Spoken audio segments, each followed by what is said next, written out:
Hi, beautiful. Yo, hey everyone. Hey Gorm. Hey, man. Hi, beautiful. I'm so tired. I just finished judging a online regional here in Melbourne right now. Are you So judging as well, Paul? yeah, judging yesterday and today. We've both had big days then, sir. No. Anyway, we're just waiting until the and it's starting. Okay, cool. Hey. We're straight into we are straight into it, ladies and gents. Okay, so everyone, welcome once again to another Japan regional here. This time we are located here in Tokyo. No, we're in Australia, Paul. You know what we mean. You know what I mean. How's everyone today? Just doing a quick check on our mics. Also, if the music's a bit too loud, please let us know in the comments. So, how's everyone today? Just comment in the chat below. Let us know how your weekend is so far. Gorm, how have you been, sir? Good, man. Went to the hobby hangout in Melbourne today. How was that? That was cool. Yeah. Saw some people there. It was nice. Saw the boys at Pokebox. That was cool. Picked myself up a little Sabo card. That was cool as well. Life is good. Life is good. Was it mostly Pokemon today? Yeah, mostly Pokemon. Saw bits and pieces of One Piece as well, but mostly Pokemon. A few sports cards, but great atmosphere. Good to see like the card community, like thriving. Fantastic to hear. Today is a very special day. Why, you may ask? Because we saw the live-action Tony Chopper! Yeah, we did. And a little fun fact, the Tony Chopper voice actor actually does the dub for the anime as well. So that's an interesting little... Oh, they also do Floor from Guardians of the Galaxy 3. Oh, Floor. Oh, no, that's so heartbreaking. Okay, fair. Well... Sorry. What else is it today, Paul? Today is the first day of OP12 in Japan, so we're going to be seeing some brand new leader appearances. It's going to be quite interesting. I'm very excited to see what the... Do you know anything, Paul? Have you seen anything? Well, I've seen a bit of data from some of the store locals there in Japan, and it seems that the king has been dethroned. Very early days. Yeah, very early days. Does look like, and it might rhyme with Boro. Boro might be the new day. Yeah, that is. That's right. Malboro. Now, don't smoke, kids. It's bad for your health. I'm actually quite interested to see what sort of what sort of decks are going to be making an appearance in the top 16 this evening. It seems that also, I know I've said this in the past before and I've been wrong, but I'm very confident now, we might be getting some new information on upcoming sets today. No, Paul, remember last time we were here, bro, you were like, yep, we're going to get all the new starter decks, and we got nothing. Well, look, we got some product reveals. However, they have to show true. something today, and I got that information from my son. He works at Bandai. He was grounded for making me look like a fool. So, Roxas, shoutouts. Shouts to my son who's grounded. Oh man, in saying that, what leader are you planning to play for OP12? Are you gonna stick with are you gonna stick with some of the leaders that are being present right now? What's your vibes? A lot of vibes. There's a lot of cool leaders actually in OP12. I think everyone's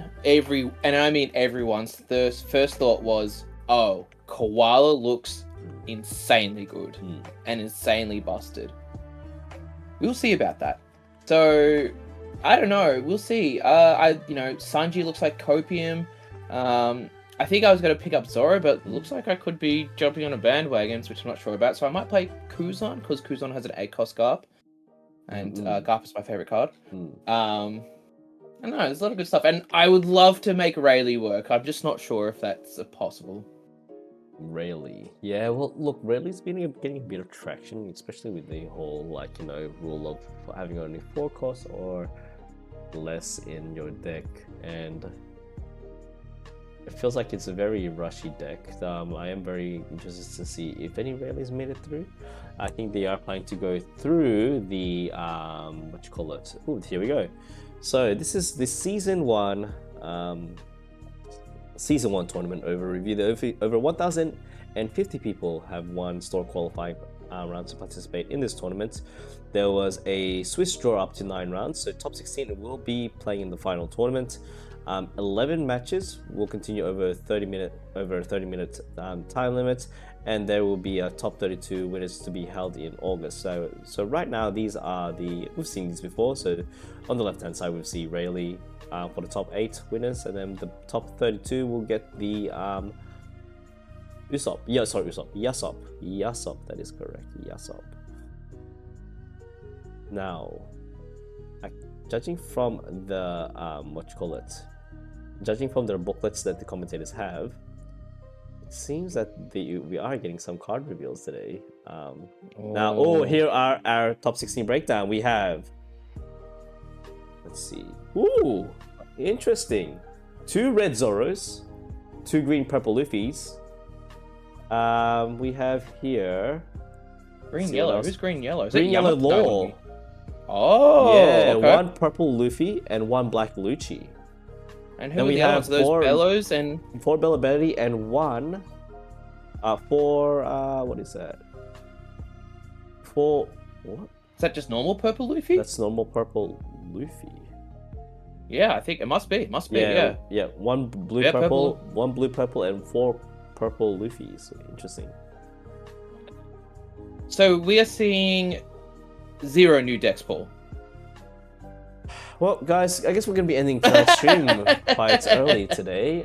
Look, it's interesting enough to see that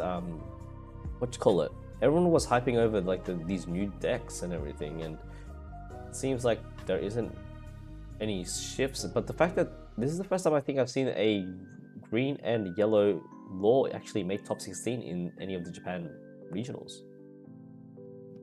Yeah, well, I don't know about you, Paul, but I've heard a lot of. It felt like Cope, but like that, green yellow was going to be, is actually really good. Just no one knows how to play it. Is this what we're seeing now? Is like this actually could be very good. Mm-hmm. And there's a lot of support coming out for it in the new Bonnie deck, starter deck. Yes. So, interesting. Well, what does Bonnie have? Wait, does Bella Betty actually have any new support from OP12? Betty or Bonnie? Bella Betty. No, Betty, no. So it's basically OP05 old school Bella Betty. Yep. And just like a good, I'm just double checking though, to be fair. Maybe I've just lied about that. Yeah. Because there was Koala, which was like Rev Army, so I don't know if any Rev Army stuff got put into Bella Betty. There's a Saba that has on play where you draw 2 and trash 1, and you have to take your top life. Doesn't seem very good. Apart from that, maybe not much. No. Oh, there's a baby 5 trigger that has, if your leader is multicolored, draw 2 cards, and it's a 2k counter. So, don't know. We'll see. Now, it's really surprising. I thought, from what I saw from the statistics, Zoro seemed to be very, like, dominating the meta. Unless today they're not doing OP 12, maybe just today they're actually doing the last day of OP 11. I doubt it because maybe. Oh, Luchi, back at it again. Luchi, you think we can get rid of Luchi, but we can't. That was the one black deck, so this is the one black Luchi, though. The one black Luchi. Does Luchi have any new, any new supports? So maybe they're just running ults. It's so funny, like, despite them introducing new cards, they still manage to just use, like, they still manage to rely on good old reliables, you know? And here's Law. Oh, Law, that's going to be interesting. So we could see how the Law's played. It's going to be, you know, I think we probably won't be at the level of understanding Law, but it'll be definitely good to see how it, like, plays out. Do you remember what Law does, Paul? Yeah, so from top of my head, basically, if you have a total of 5 cost characters, a total of 5 cost on the field, so it can be like, you know, 3 cost or 2 cost on the field, you can, I'm pretty sure, add 1 supernova to the top of your life. No. Oh, so swap out? If the total cost of your characters is 5 or more, you can return 1 of your characters to the hand. Then you may reveal your top life card, and if it is a supernova's type, if it costs 5 or less, you may play it. But as we can see, the bold, so you can do the bold, so you can always return 1 character if needed. So that is always a thing you can do. So that's probably where a lot of the thoughts come into as well in regards to using this Law. I don't think, like, they play much Rush apart from Hody Jones, but, like, you know, simple idea would be, you know, you play a 5 cost Bonnie, which keeps something rested, put it back to your hand, and then you get to do it again. Hard to do because that costs you 11 Don, but that's, you know, the idea. All right, straight off the bat, Luchi against Law. I'm pretty sure Luchi has favor in this. Has favor in this matchup. We can see that he's got the 5 cost Law, which is very reliable. The Body Searcher.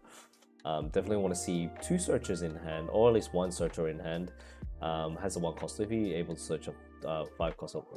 I do apologize for what you're hearing in the background right now. My dogs are going insane. You have dogs as well, Paul? Yeah, I got 2 Alaskan Malamutes. What? Since when? Always? Since always, yeah. I've got 2 Alaskan Malamutes. One is Reinhardt and one is Jaeger. So if you hear them howling in the background, they usually like to howl in sync. Anyway, back to the match. We have...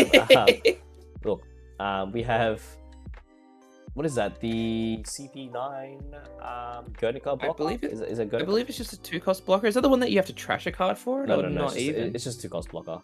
Generic 2 cost blocker. Yeah. We do see the Shirahoshi 4 cost drop, 4 cost blocker, but on play you do -4 cost on onto any of your opponent's characters. That has been quite visible in a lot of Luchi decks nowadays, especially as it's a defensive option, but at the same time it doesn't get you the -5 like similar to Ice Age. However, it does only get the -4. It's still you know, usable. You can use that to bring back from your trash by using Manchury, which a lot of Luchi decks are using recently. Yeah, lots of Manchury nowadays in Luchi decks for sure. Yeah. And we're getting into the game, Paul. Yep, Caravan. So it looks like it's a bit blurry right now. So Law's going first, and then, you know, just plays that Search of Luffy, which is top 4 finest Straw Hat. I believe it's a Supernova. So, you know, this deck's mainly built of Supernovas. You'll be able to find stuff, but, you know, this is our second time kind of seeing. It looks like an OP11 format, Paul. I would be surprised. I'd be surprised if not a single OP12 deck got through. Well, the fact that we're still playing OP11, there's only 1 blue-purple Luffy and 2,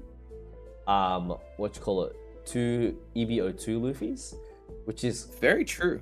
Interesting, because usually we'd see those 2 decks dominate. Yeah. I'm pretty sure OP12 was released and people are starting to deck test it, but the fact that there's none, I don't know. We'll have to clarify that. It feels like we aren't. This is an OP11 format, but who knows? Well, other people would. We don't. Okay. Now, the ideal play is definitely play the body. Try to get yourself a body search. Wanting to probably most likely get the 5-cost law is a great. There's 5-cost law as we speak. Bonnie can search into Bonnie. I'm not sure how many 2 costs, and also you can search into the Luffy as well.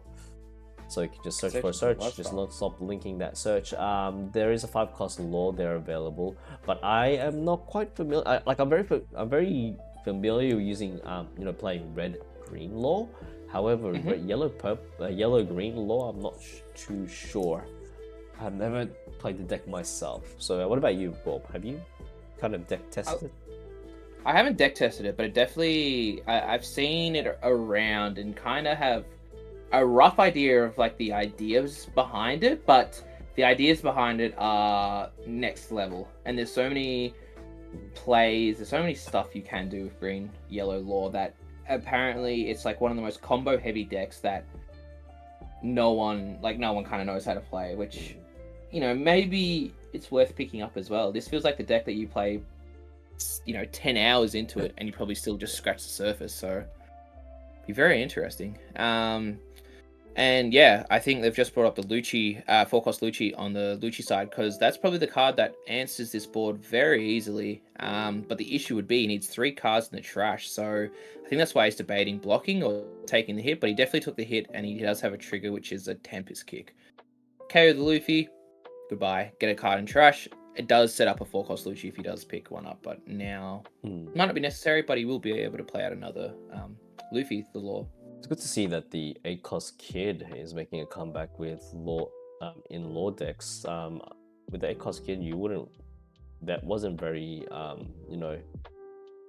present in red-green law, but having it seen back in like any law decks like green-yellow, it's surprising. The fact that you go Fortress build with it, you don't play the the Corazon. You can play that very sticky new 2-cost yellow blocker beige, which is basically if any supernova were to be removed, you can actually place it to, I'm pretty sure, to the top of your life instead. Correct, yeah. That beige is like, I think, one of those cards that just helped push the law to be that much better. It's just like one of those cards that, like, in a set after the leaders come out, that just helps the leader, where it feels like Bandai's just like, oh, we could give like one of these cards support to XYZ leader, and beige is one of those. Yeah. Now, having that Laboon set up, majority of the cards that characters that our law player is having here is like, you have the 5 costs. The maximum cost that it probably most likely would have is just the 8-cost Kid. Having that Laboon, there is going to be a threat. You need to remove that Laboon ASAP in order to play out your bigger bodies with law. Having that Cavendish, man, the prices of Cavendish has increased by a lot. Yeah, Cavendish. It's just, the issue is that it was an EBO1 card and it's extremely playable. The issue, I think you and I both hope to see, is that it's actually a reprint of Cavendish in PRBO2, but we'll have to see. Yeah. Now this 1-cost beige, oh my gosh, I love this beige. It's very similar to a Hiyori. Yep. I just want to say shout out to Eggman. He's made this really cool deck with supernovas. With this new with this new deck that he's been twiddling. I don't want to spoil for you watching yourself. Just subscribe to Eggman and see his recent video with supernovas. Very interesting. Back to the game. He's decided to use the 5-cost law, putting it onto the field, using the beige ability. Using the combo with beige and the the leader law ability. Decides to give himself a Zeus. Will he KO? He does use it. Yeah, I like the Zeus here. The Laboon is just one of those cards that it needs to be dealt with, and Zeus is one of those cards that's just going to let you get rid of it. And you think about it, if he doesn't, he kind of wants to be setting up a, if he's going to leave the Laboon on, he wants to have that other beige on field. But the amount of cards that we're seeing here is just like, you get rid of it, it's nice. And Zeus is one of those cards from OP11. It's for us, Paul. It's our pre-release weekend, so it feels like that new card, even though Japan's been playing with it for a while. But it's just a strong card, a 2K or a KO. It's very flexible, very awesome. And then look at this, Paul. It's the 5 turn for the Law, and they have 2/5 costs on the field plus a Zeus. That is a lot of value. That is a lot of value. Especially now, I'm just looking at our Luchi player's hand. He doesn't have that much on KO removal. I mean, on play removal. He's not seeing his Luchis. He's not seeing any of his finger pistols. He has to wait until his 7 Don turn to actually bring out that Jack. But even so, you're KOing like a 4 costs or less. I mean, 3 costs or less. Yeah. And I think he might need to just use one of the Tempest kicks to at least draw a card.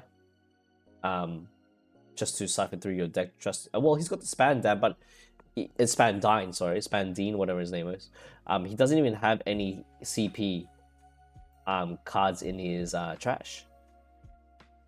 Yeah, there's nothing to really pull out with the Spadine, nor can you put stuff away as well. It's just it's just awkward, man.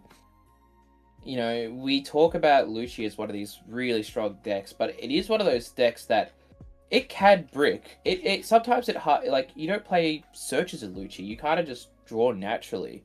They used to play like the Spandam. That used to be a thing a lot, but then they've kind of moved away from it because they have so much like using their trash with Rebecca's and so on and so forth. But there's still times in the early game when you're just like, I need a card, and you just can't find it sometimes. Especially, getting rid of that Laboon was really good value for the green yellow Law. And the fact that even though yes he did lose a life, he did gain a life. I mean gain hand resource. Law has the ability to just he does have the 7-drop. Is that 7-drop? The 7, he's got the 7-drop Law. He can just heal himself if he wants to, and he swings 7 into lead. Doesn't even get. He trashes through his deck, but he doesn't even get any of the CP cards that he wants to, because I think he was trying to use the Spandine effect. But let's see what he has here. He does have a Kuz. Oh, there's a Luchi. Far out. Just whiffed it on the search. Bit late. Yeah, way too late. But even then, the Luchis just would have been hard to get value there. But as we can see, he's using his Law blocker there. Well, it just gives a 2K up rather than extra cards. And as the Luchi player, I'd be kind of scared of what the next turn is going to be coming, because you're going to have the Law, you're going to have the Cavendish, you're going to have the leader ability as well. There's going to be a lot happening here. Now, and the possible move that he passes on, the possible move that our Law player can do right now is, he does have that Bonnie. Bonnie is great. He's got 2 Bonnies. He's able to basically place the Bonnie onto the field. We'll search for a card first. He can place I think it was a 5-cost Supernova from your hand into your life, so he can do a possible setup. He has a Cavendish, which is exactly what he wants to see. So then he can activate the Law ability from his leader, and then put it onto the field, and then he can restand another 2 Don from that. Correct. I think we're about to see a crazy turn here, Paul. Yeah. This feels like one of those turns where it's like the Law has all the pieces, and he goes straight into searching with Luffy, and that's absolutely fair because he's got Cavendish. Cavendish just allows him to restand Don, and the more Don you use, the more value you get by restanding it. That's just, life is good there. The fact that he's got possibly 2 Cavendishes onto the field right now is going to have so much value. You could restand 2 active Don. You can probably play out another Let's see what he has here. The beige. He's got probably set up a blocker if he wants to. Will he attach an extra Don? I do like the idea of playing down that 2-cost beige just to protect his board from any KO effects that might come from this Luchi, but yeah, we'll see how it goes. Remember, he's only got one rested Don, so I think he needs to spend at least one more Don, maybe? No, he decides to just go for it. Yeah, okay, fair enough.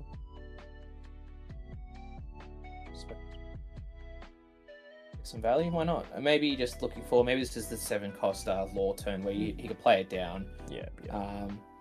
You know, and you could argue Secrecy probably wasn't correct, but I don't think it's going to hurt him too much in the long term.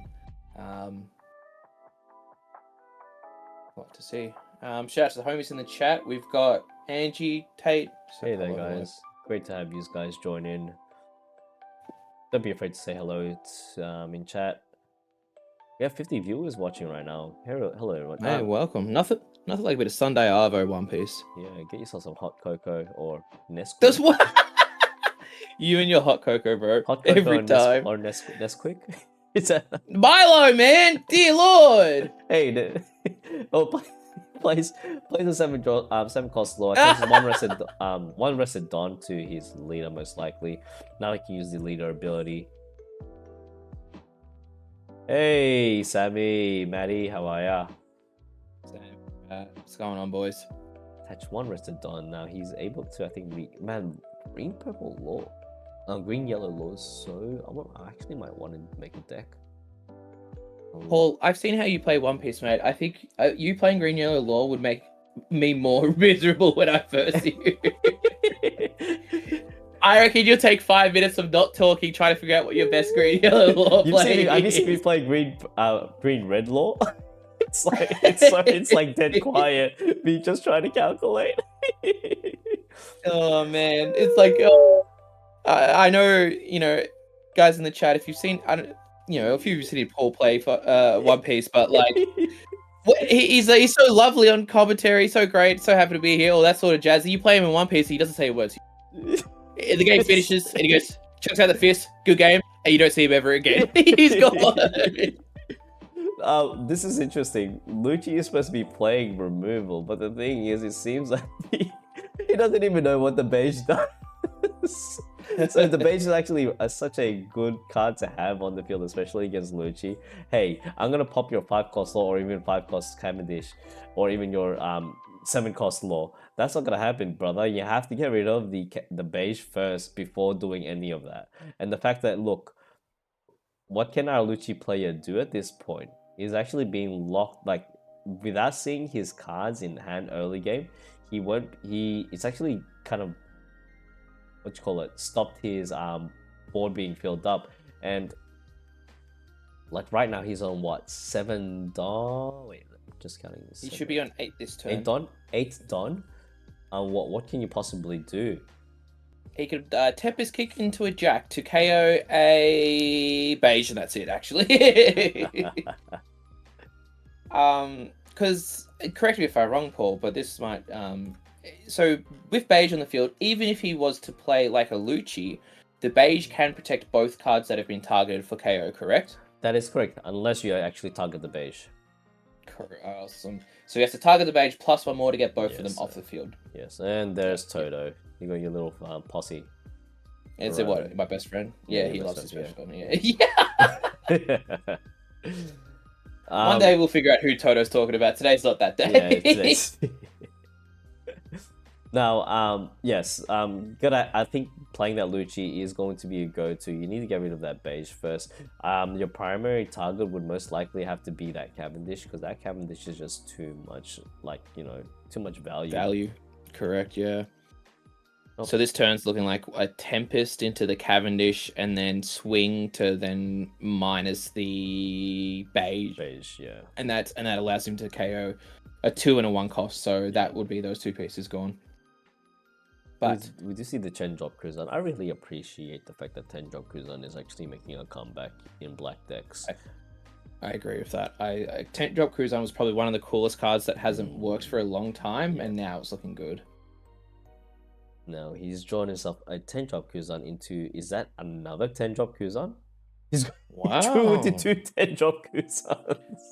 Just what you need. Yeah. Great. More bricks to the house. Love it. Well, he needs to last until what you call it? Yeah, very late game. If he manages to drop those 10 drop Kuzans, then it's gonna be a big issue for our law player over here. Swinging 5 into counters out of it. I mean, yeah, for sure. That's going to be the issue. Is if these Kuzans do stabilize, that's where the problems start coming for any deck against Luchi, because Luchi just gets way too much value if those Kuzans stick around. And more often than not, decks don't really have ways to deal with Kuzan, especially if you don't swing with it. If you just kind of leave it up for its passive effect of -5 on the board, always it's an absolute menace. Now, yes, as we said before, Rob Luchi pops out. Decides now he's actually targeting both the 5 costs, but the question is, which one is beige going to save? I think protecting the Cavendish is going to be a better I agree, a better choice, because it's kind of done his job. Unless, does he have a second? He still has. No, he hasn't tapped his Don for this, Luchi. Apologies. So I was going to say he still has 4 Don up to. Is he going to risk it for the biscuit? Because I think he just get the Supernova. He's got a Supernova search. Yeah, I think if he's targeting both of them, you definitely just the law's less value. It's done its job. It's done its little bounce thing. Goes back straight into life. Love it. And yeah, that's the best thing about it. It goes into life. It's a heal. Oh, so both of them go. Yeah, it's a heal. Yeah. Oh, yeah, of course. Because he didn't target the beige. Of course, we went through this. Because I think, yeah, definitely need to target the beige, man. Like, but, you know, you're healing. I guess it's just preparing for the lane. It's 2 less bodies on the field. It is going to be, you know, a bit of a menace. I think he's definitely preparing for the 10-drop Cruiser. But, however, I think that's going to be the next turn, actually. He does have a Cavendish on the field. I think he might need to get probably another 5-cost law would be very nice. Oh, it does get a 3rd Cavendish, or maybe even a Bonnie. No, Bonnie? Yeah, he can get Bonnie if he wants to. Bonnie doesn't seem that good here, I think, but I totally like it's a good. Yeah, it'd be better in other circumstances. But I think he's thinking about the kid. I don't think so, but maybe. What value does kid give you here? Is it just an extra body that they have to get through? I think, yeah, that, and also maybe he's trying to play around since he knows that the Luchi player is going to be in having 10 Don in the next turn. He feels that it might be a waste, but I don't think it would. I think it was very beneficial if you would to actually get the 8-cost kid, because hear me out. Even if he tries to get rid of it, what does he have in hand? He's got himself 2 10-drop Kuzans. He could do a 4-cost Shirahoshi -4. He can get himself on. Yeah, he wouldn't be able to KO it. This is the Cavendish, brings it back up onto the field. Restand 2 Don. Can't even restand 2 Don anyway because he didn't play anything.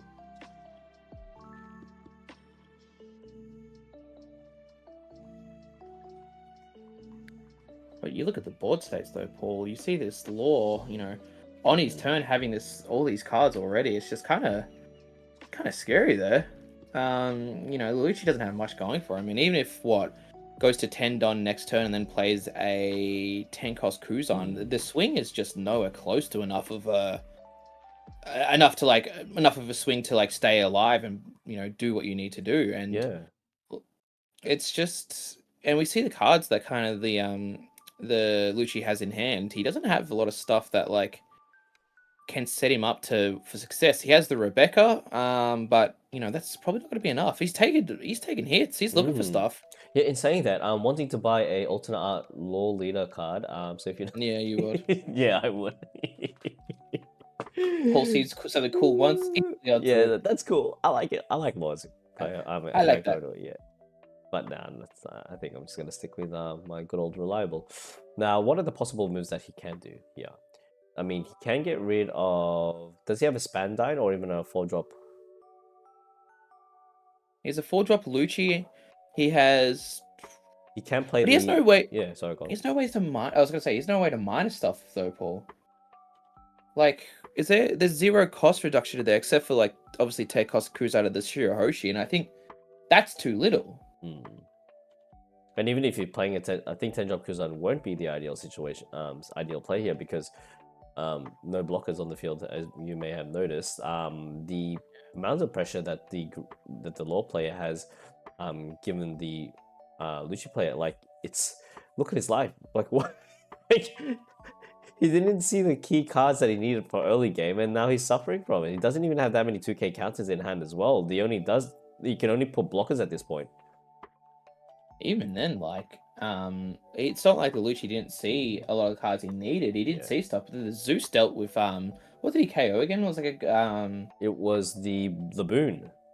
No, the Boon, yeah. And that's just like, that's meant to be one of those cards that help you set up, but you can't set up if the card's not there, so it just popped immediately.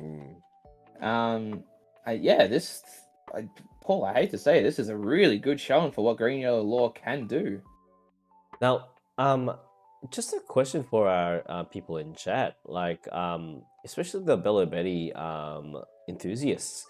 Are you excited that Bello Betty is actually in the meta now, or are you more like, have you been waiting for this day since Bello Betty is out of nowhere? People thought that the two Luffy leaders would be dominant throughout the whole entire current format, but it seems like Bello Betty is kind of taking the spotlight a bit there. Like, it's just, this meta is just so weird because people just automatically assume that, oh, cool, yeah, both Luffy's gonna be the king of the block here, but not in this situation. Definitely feels like it's finally, we saw that first early stages of OP11 where purple blue Luffy was dominating, just everywhere. But then we see now, like, the meta's, it's adjusted. It's gone, right, we need to play decks to beat purple blue Luffy. How do we do this? And here we are. There's like, the rise of the rise of all these cards, like these aggressive decks, has just changed the meta up again, and then decks need to come out to beat the I think it's good that we didn't see Bandai immediately hit the ban hammer on purple blue Luffy, because I don't know about you, Paul, but when we're seeing a top 16 and the decks are represented by one person, feels like we're in a good spot there, Paul. It is. A little comment from our viewers. Watson says maybe he should have played Arlong. Well, if he actually played Arlong, he wouldn't be in this situation right now. So, like, hey-o! Hey-o! Oh my. Back to the game. He still hasn't touched his 10 Don yet. He does decide to play the Shirohoshi. I love that Shirohoshi blocker. Plays Kuzan, pops them both. He decides to, I think he's gonna pop the beige. He's listened to our advice. Beige and carrot. Yep. But Paul, I don't know about you. Feels a little bit too little, too late, and he's not very efficient with tapping his Don. He's always a bit late on that, but that's fine. So he's got to put 3 in there, and then Paul, if we think about it, he has 1 blocker up, and he has 2 law swings. Oh, Paul, looks like he can save the Cavendish. Weren't you saying if he targeted the beige and the Cavendish, they would both? But they get knocked out at the same time. So either way, so if you target the beige, and the beige can still manage to save one of them. Does that make sense? But then the beige actually gets knocked out. So the first time he did it, he didn't target the beige at all. He just targeted both, and then the beige basically just put them back. Saved both of them. Like, you're not going but even if beige was to be KO'd, it's fine. Yeah, and we're swinging a massive 11 into lead, and then we have another 11 to lead, and they graciously bow and accepts defeat. So there is our first winner in our top 16. We have a green and yellow law out of nowhere. All right, now out of nowhere, or has it always been around, Paul, and it's just finally happening? But let's just rewind, okay? Let's rewind backwards. Okay. In the previous, so last week when we did, was it last week when we did one of these? Yeah, last week. Yeah, it was, yeah. No green, yellow. No black matter, for a matter of fact. But now we have one black Luchi. Well. Now, Bello Betty was, there was 4 Bello Betty, which was thing, and then there was also the, a presence of both Luffy's. we saw one underdog, Blue Yellow Nami, and we saw a couple of other underdogs as well. But Green Yellow Law, I don't know, maybe just Green Yellow was just dodging specific matchups. I think Bella Betty has a massive advantage against Green Yellow Law because you just swing, swing, swing.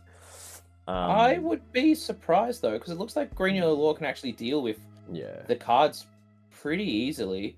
And with, like, for example, I don't know if this build's playing the carrot, but if it's like there's a carrot, the 5-cost Bonnie keeps stuff rested. Yes. And it can kind of heal. Maybe, I mean, I don't think it might be. I don't think it'd be that bad, but who knows? Oh my gosh. Well, guess what? I feel like they're gonna be showing since we're going for a break right now. Let us know, where are you watching from, guys and girls? Are you watching here, or are you all from the Great Down Under? Is everyone from here, from Europe, or in the US? Where are you guys watching from? Let us know in the chat below. That's why I'm gonna get a smart ass comment from Watson, like, I'm watching from your closet. I'm like, whoa, I don't think this is smart ass. That's just creepy, bro. Yeah. Watson, get out of there! Get out of there. Oh, he's still in there. So it seems like they're revealing Yamato, I think, now. They're going to be revealing the Yamato card and support. The Yamato and Bonnie, because those are the two ones they didn't show on the stream when we watched. Even though you told me they were going to be shown. Hey, well, look, Roxas gave me the wrong link to the, what you call it? Wrong leaked information. Wrong link? Yeah. Wrong link. It was the wrong link. It was the wrong link. Speaking of which, how did everyone find the reveal of Chopper today? The live action version of Chopper. There's a lot of, like, it was very 50-50. People liked it, people found it adorable, people thought that its eyes should be a bit bigger. People thought that, it looked like a Dave Chappelle version of Chopper. Like, he's like, hey kids, you want some crack? Oh god. I don't know, he looked too skinny. He looks a bit too skinny. He needs to be more fluffier. I don't know if you've seen a reindeer before, mate, but I don't think you've seen a reindeer that has a human fruit. Yeah, but look at Chopper. Like, I don't know. Maybe it's because I'm being cursed by that one image. It looked like a crackhead Chopper. Hey, Papa J, how are ya? Do you know you guys are streaming? Oh, Papa J, don't you? Neither did we, to be fair. Yeah, neither we did. I legit went to Gorm. Was like, hey, Gorm, guess what? We're streaming tonight. I was like, yeah, sure, why not? Why bloody go on? Yeah, got my Nesquik ready. Let's go. Never Nesquik, bro. Watson, I believe that he ate the human fruit. Yes, not the human, not the it's just a basic human fruit, as we all know. Correct. I don't know. I think it looks great. But like, it doesn't look like the cutest thing, because if you remember, Chopper's introduction has always been like, this is the scary little thing. Like, you remember he's like feared. He's like scared, like the villagers don't like him, and then Dr. Hero takes him in and all that, and he's kind of better. That's kind of like, and I think it kind of nails that. Like, it'd be interesting if we see his different forms as well. Yeah, you know what I want to see? Do you notice that they haven't had any 10 drops for Chopper yet? I want to see a monster point Chopper card, a 10 drop that allows you on play 3 different forms of Chopper from hand or from your trash onto the field. That would be lovely. That would be sick. It's like a little. That would be broken. Paul. No, well, hey, it would make Chopper. It will make Chopper a bit relevant. A bit relevant. Chopper's in a really good spot right now. I don't know if you've seen, but I play Greensy every Monday. Yeah. And there is someone who's a very avid Chopper enjoyer, and I've lost many times to that deck. Yeah, he probably plays Hody Jones in that deck, doesn't he? He absolutely does, as he should be. Yeah. Shout out if you play a green deck. Yeah, shout out to Prawn, if you're watching. Avid Chopper main as well.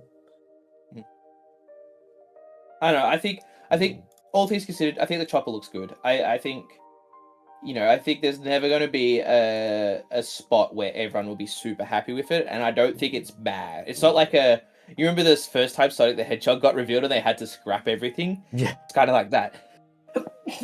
Oh, bless Whoa. you. It seems like Thank you. this sickness is going out. It's like it's just spreading around. For the people for the people that just missed out, they did reveal the 10-drop Law and Beppo card. If you don't know what that does, it's so cool. On play, rest up to one of your opponent's characters, and that character will not become active in your opponent's next refresh phase. Then, if your opponent has 2 or more rested characters, your leader gains plus 2,000 until the end of your opponent's next end phase. Then we have the 2-cost Kid and Killer. Look at the top 5 cards and basically reveal a Supernova type card and add it to your hand. Then place the rest at the bottom of your deck in any order. But on your opponent's attack, you can trash this character and you set up to one of your Don as active. We have a couple of more cards over here. We have the X Drake. On play, basically, if you have a Supernova type leader, rest up to one of your opponent's characters with 5 costs or less, then set up to 1 Don as active at the end of your turn. We have the Basil Hawkins. End of your turn, set up to 1 Don as active, and then we have the Capone Beige, which is a blocker, but on play, if you have 6 or more rested cards, draw 1 card and trash 1 card from your hand. Not as exciting, but yeah. Lots of good cards, but it feels like not all of them were like Bonnie support specifically, which that's fine. It looks like they're using some of these decks for support in other decks. Like we've talked about the Shanks, where it's like that one was kind of more close to. You know what was hilarious though? I feel like most of the starter decks don't even support the actual leader. They just support other cards, other leaders. That's what is literally what I was saying, Paul. Oh, sorry, man. It's been a long day. I've got a headache. Because, you got 10 cost Laura Beppo. That's good in Carrot. You have the Shank stuff, which is good in RP Uda or Red Uta or so on and so forth.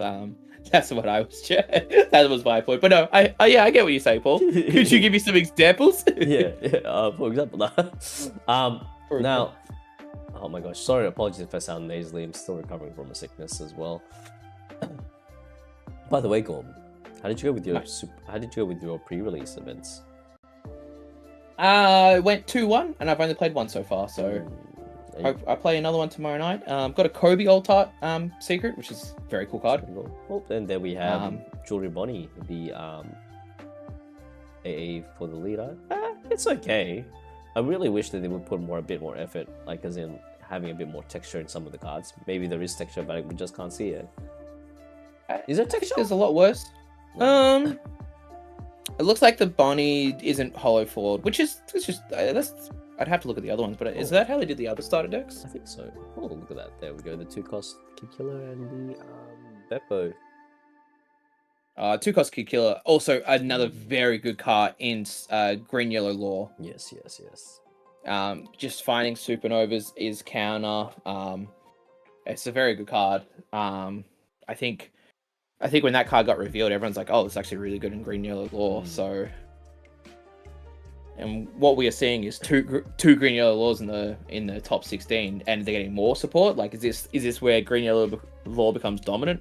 Who knows? A question to our viewers, and also maybe to you, Gorm, as well. What deck do you think is going to be the most consistently played during the starter deck events? Like, you know how everyone went with Doffy or Green. Doffy. I think we both agree. Yeah, Doffy was the best one out of the first ones. Yeah, I hear that. Yep. And also, apparently, here we go. Top 8. The top 8. We have. Let me just get this up. Interesting. So. 3 purple Luffys. No. 2 purple Luffys. 2 purple Luffys. 2 purple Luffys. What is that? Blue purple Luffy down there, down the bottom. So we have a red, yellow. So we have 3 Bello Betties. Purple Luffy, green purple Luffy, 2 of them. We have a green. Both laws made it, and then we have 1 blue purple Luffy. So okay, so all the purple Luffys just got knocked out, just like that. Yeah. They didn't. They were like, no, we're not. We're not meta anymore. It doesn't matter. No. We don't want to show up in the top 8. Don't worry about it. Don't worry about it. Forget about it. Hey, forget about it. Hey, Gabagoo. Gabagoo. You're Italian, right? So Matt. Yeah, absolutely. Yeah, so Maddie says Yamato is going to be great. I agree. Yamato, we haven't really touched on this stream, and I think we'll see the Yamato cards after this top 8. But Yamato, very strong leader inherently, and it got some good support. Speaking of Yamato. Yeah, excuse me? What? Speaking of Yamato, there was a Yamato player that did extremely well at today's online regionals hosted by TAC Games. Very interesting deck list. They're using what you call it? They didn't have any Hody Jones in it. Excuse me? Yeah. Oh wait, no, they did. Sorry, they did have any. They did have Hody Jones. They added the Kinemon, the bottom half of Kinemon in the deck for some reason. Oh, and as a one-off, not like multiple pieces. It's strange, bro. I don't know. I'll like. By the way, people that are watching, if you're waiting for the online regionals results, like the infographics that I usually share at the end of every event, you will have to wait because I wish there was 2 of me, one doing the infographics and one doing the commentating, but that's not gonna happen. Okay, so you gotta wait. Okay, just I will try my commentating. best. Top 16 Japan 25-26 season 1 comes first. Now, here we have our only lone survivor, blue purple Luffy, against the GOAT. Let's see if he manages to dodge the bullet. He's got a Chopper Nation tee! Wait, sorry. That is a great t-shirt. Did he dodge the Bello Betty? Oh, what are they doing? Oh, are they doing synchronized dance? Oh no, doing rock, paper, scissors. Never mind. Rock, paper, scissors, mate. Oh, they keep it. Come on! Stop keeping us in suspense. Show us. Bello Betty. Bello Betty. This is going to be hard for the blue-purple. Oh! Or is it? Or is it? I don't know this matchup. I do not know this matchup. Is this the same law player as before, Paul? I don't know. Well, what are you trying to insinuate here? I don't know. All law players look alike. No, it's the other. No. Oh no. All law players look alike. Ooh. Yeah, is that better than Well, Vinny asked, are they even playing OP12 man? I don't know. I don't think so. I think I'm gonna say they're not. I believe this one might not be. So I baited everyone. Saying, guys, it's gonna be OP12. I'm sorry, guys. I think each time we've done like a new release, there has been one of those new leaders in the top 12. I think we're, top 16. I would assume we'd see at least an OP12 card. I think this is OP11. I'm gonna double check. Which again is new for us. Yeah. This is what our second stream of OP11 that we've actually seen, and then look, it's great. Next week. It's great to I think next week we have another stream. And that should be OP12. Yes. It's just non-stop for us, mate. Non-stop. Hey, if I get to spend every Sunday afternoon with you, Paul, that's a good Sunday. Yeah, drinking Nesquik. Yeah. No, you meant to say same to you, Gorm, not drinking Nesquik. Oh, okay. Same to you, Gorm. I'm drinking Nesquik. Yeah! Fenrir, I'm sorry. I'm not... I was hoping to see Zoro as well, brother. You have no idea. I was so excited to see Koala, to see Zoro. Oh man. Kuzan. Rayleigh. Nami. What else leaders were there? Crazy. Nami, yes, of course, crazy. Who else was there? What were the other 2 leaders that we're not thinking of right now? Sanji. And is there any good fishy support? Wait, let me think. It was Koala, Rayleigh, Kuzan, Zoro, Sanji. Who's the last one? I'm trying to think. Someone irrelevant. Obviously, deck must be terrible.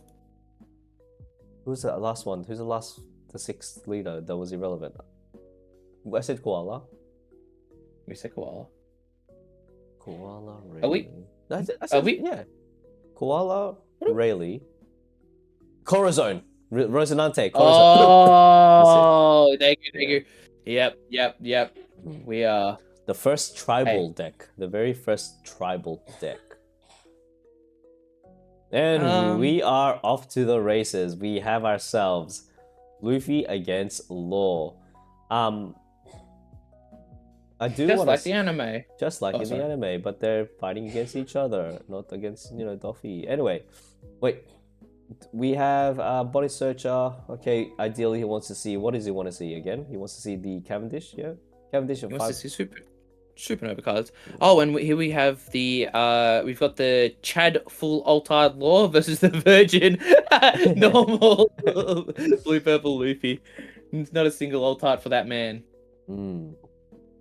Also, you may have noticed, Oh, our Luffy player isn't bricked. He's actually got whoa. a very decent hand. He's got some counter. Yeah. Yeah, it's nice.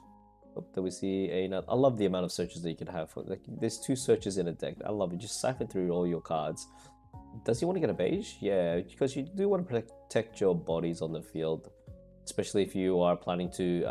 It's a great counter against the 9-drop Big Mom, especially. True, because specifically it says removed from effects, isn't it? Yes, that is correct. Yes, so that's very annoying. Wow.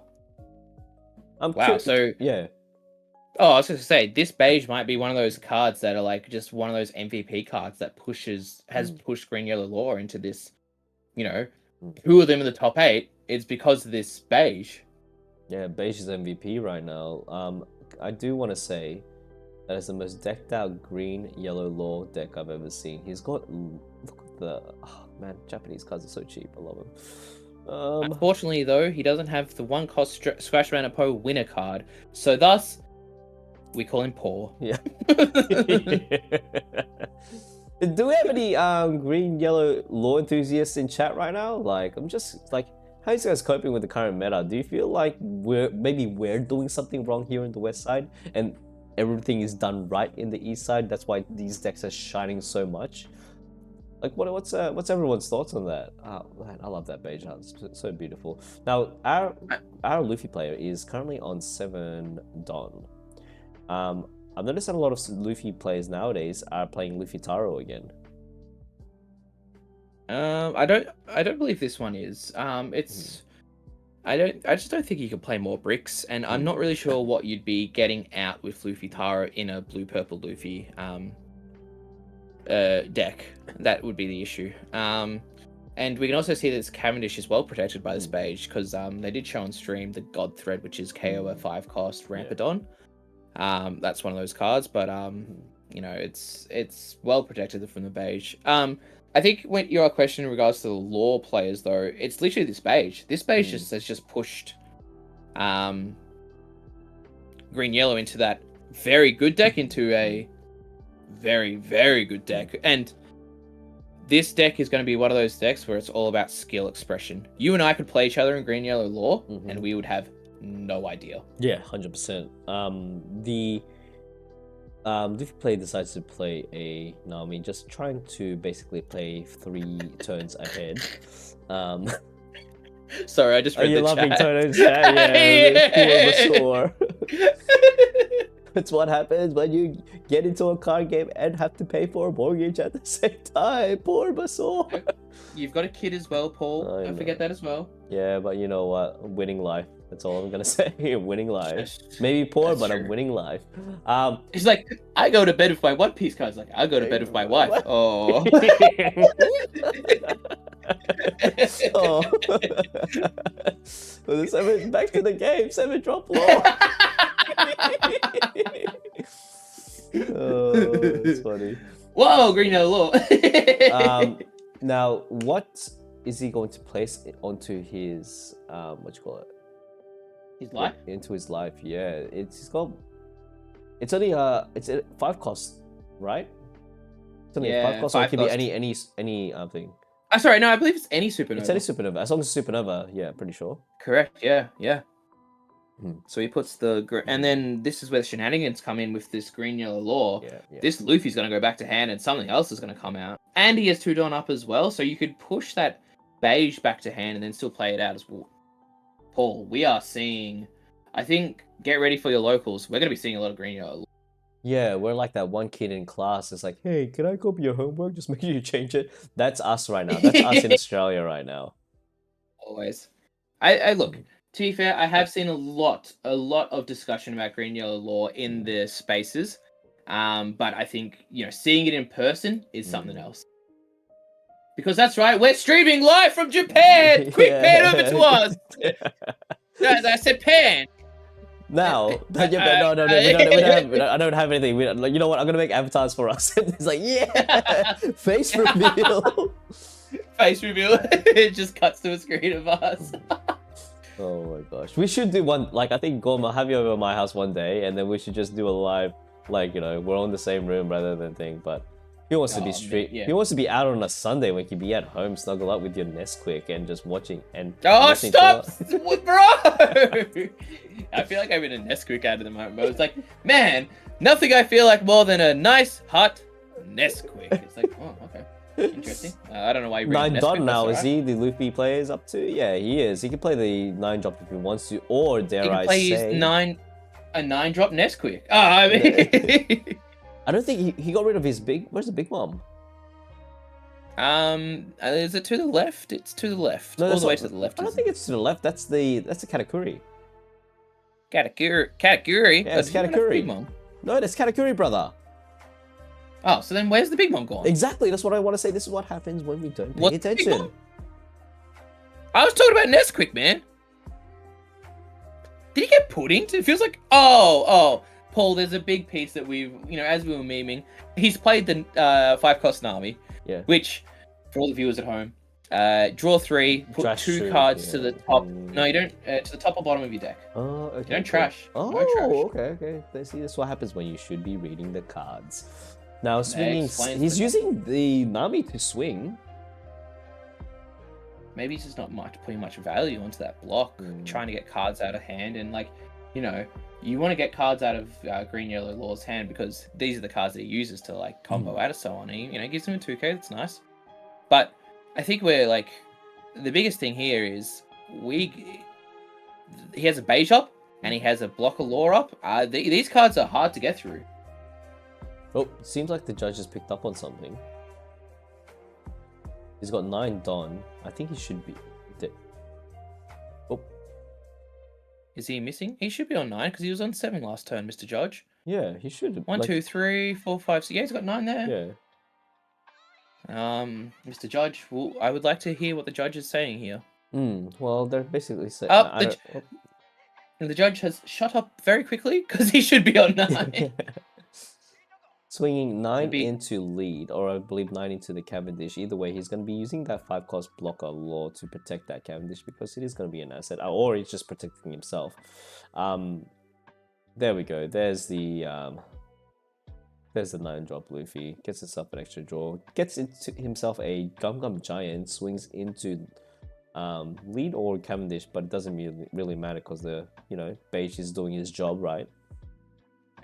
100%. The value of this beige, it's either a blocker or it's stopping a card from being KO'd. Yeah. Guys, buy your Green Yellow Laws now because we are seeing a surgence of... You know what? I'm going to double check the TCG player to see if it's gone up or not in this current moment.